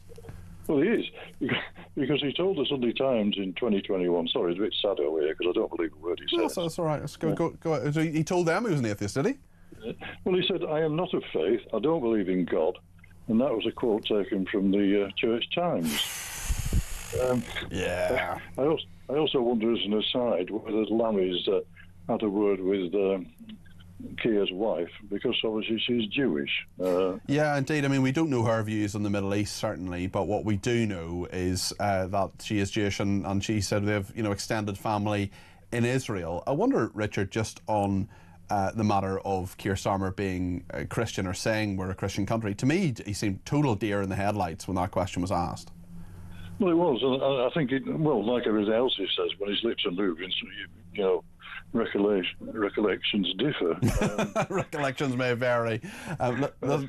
Listen, thanks for your call, Richard. I really appreciate that. That's Richard in Wakefield there. Gary is in Dumfries and Galloway and has given me a ring on 0344 499 1000. Gary, you're very welcome to the programme. Tell us your thoughts today. Hi, Peter. How you doing? Hi, yeah. First thing I'd like to say is I detest Hamas and everything they stand for. I'd be glad to see the whole lot of them in a body bag.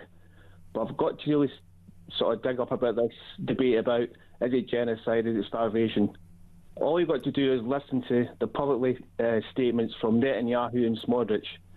Netanyahu said a few months ago that the policy was basically the same as with the Amalekites. If you go into the Old Testament, 1 Samuel, God commands Saul to attack the Amalekites and kill every man, woman, child, even the animals. That's the publicly stated policy from Netanyahu. As regards food, Smotrich, which is the finance minister, made a speech last month. He's a nasty piece of work. I don't like him at all. He's a difficult man, let's just say it. He said, he boasted, this is still online, this speech. Yeah. He boasted that they'd kept food aid out of Gaza for 3 months. He boasted about that. And he said, we will only allow in food aid enough to give the Palestinians 1 bowl of soup a day and 1 pita bread a day. But they're getting more than that, and we know they are, and we know that the Gaza Humanitarian Foundation and other agencies are bringing in more than that. Can I stop there, Peter? Because the Gaza Humanitarian Foundation, when the UN was distributing food, there was 400 food stations in Gaza, 400. So many there are now. There's 4. Well, I think there are more than that, and we know that a lot of the, and what I would love, Gary, first of all, I agree with you on Hamas, and what I would love to happen is for Israel, something I fundamentally disagree with Netanyahu on, is not allowing international journalists in there, so we could have a full, clear and accurate picture of what is actually going on. Well, basically the policy, as far as I can see it, is militarily kill as many as you can. I don't think that's the policy. Well, it's publicly stated by Netanyahu. I don't think that's what's happening. But it's publicly on. It's a public statement he's made. He may have said it, but I don't think that's what's happening. And basically, they will exile the rest of the Palestinians in Gaza. Well, and then we'll want the best part. It's guaranteed. And we'll see what happens, Gary. We'll keep an eye on the situation. And listen, thank you for your call. Let's fit in before the top of the hour. Grace in Ealing, just give us your view, Grace. I think, unless I'm much mistaken, that it was Bev Turner who asked Starmer whether we're a Christian country. I think so, yeah. She has definitely previously written about being an atheist herself. Okay. So I think, if Starmer is an atheist, then that's completely his right, and he doesn't need to try and pretend otherwise. And I wish he'd just been straightforward in all of this, because if you are an atheist, it's absolutely fine. I'm agnostic. I'm not made just sort of state that. I mean, do you think we're a Christian country, Grace? I think that our country has been very much shaped by Christian values, and historians like Tom Holland have written a lot about that, and some things we don't even realise have come from Christianity have done, and that's great. But ultimately, Christianity is not about culture. It's about deciding personally whether to follow Jesus. And so Starmer shouldn't think of it as just a cultural thing he ought to adhere to. He ought to think about what his personal decision is going to be. Grace, thank you very much. John has been in touch and says, you seem to have brushed off the immigration threat, Peter. People are entering the country who mean us harm. Cells are forming. Another 7th of October is looming on the horizon for us here in the UK, says John. And when it happens, we will all ask ourselves, how on earth could this have happened? Debbie says, Starmer recognising a Palestinian state. He's doing it because he knows the terrorist threats to this country. He thinks it will stop them. He is also dumb and doesn't see the bigger picture. Becky says, how can they ignore the Montevideo Convention in 1933, but not the ECHR? All that. Greg says everyone's talking about appeasing backbenchers and sectarian voters, and they're correct, but nobody has mentioned the huge investment in the UK, and for that matter, France and Canada, by Qatar. Chris in Newbury says, Peter, as soon as the UK government recognises a Palestinian state, a state of Palestine becomes a legal entity under British law. This is a setup by Lord Hermer and Starmer. We could have Hamas suing the British government in a UK court for supporting Israel within weeks. Ernie says Starmer is selling out the British people for the Muslim vote. It's so obvious. He's dreadful. Molly says, I'm fed up it with people saying Britain is going to recognise a Palestinian state. It's not Britain, it's Starmer. He's not speaking for the British people, he's buying Muslim votes. Well, Molly, he is the Prime Minister and he is speaking for the country, whether we like it or not. He does have a mandate. He is democratically there. We can change that, of course, in a few years' time, but for the moment, that is the case. Chris says 100,000 illegal immigrants in, costing taxpayers £10 billion a year, and there's a black hole in our economy. Who'd have thought, says Chris. Let's fit in a few voice notes before the end. I'll start with Mark on the ECHR. Morning, Peter. Mark in Lincolnshire. Yeah, this asylum nonsense. A couple of things, really. Firstly, the ECHR, that was only ever designed to give human rights to the European citizens. It wasn't designed to give human rights to the entire world. So that alone is the reason we shouldn't even be in it anymore. It's just ridiculous. The other thing I was going to say, really, on all this stuff was, you know, your commentators there in the studio, they just don't get this stuff. We don't care anymore. We're not bothered. We don't care how it looks internationally. We don't care what laws need to be changed. We need it stopped. We need people deported. And we need this fixed. Because until that happens, this country isn't going to settle. Anyway, cheers, Peter. Have a good one, mate. Just thank you for that. Let's hear another voice note from Adam. Hi, Peter. Fantastic show. I actually think at this moment in time we've sent more people back to Rwanda than we have back to France. And Keir Starmer told us there's no more gimmicks. Not sure on this one, Peter. Anyway, thanks for a great show. Adam, thank you. Very, very good point there. Just a friendly reminder just to mute me. Not that I would ever want you not to hear my voice and see my image, but if you just mute me when you're recording your message, that would be really helpful. Just we have quite a number of people who have hearing issues and just need it to be totally clear. A Jedi Master, I'm not sure he's an actual Jedi Master, has been in touch, but that is the name he has given on David Lammy. This is what the Jedi Master said, the final word on the show today. I think David Lammy felt the need to mention the fact that once Great Britain recognises the state of Palestine, that doesn't become legal overnight. Because he obviously did think that was the case. But someone has to point out to him, no, David, that does not happen. So he thought he would have to mention to everybody that it doesn't happen because he believed that everybody is as thick as what he is. May the force be with you. I just find it really strange that David Lammy would feel the need to point out the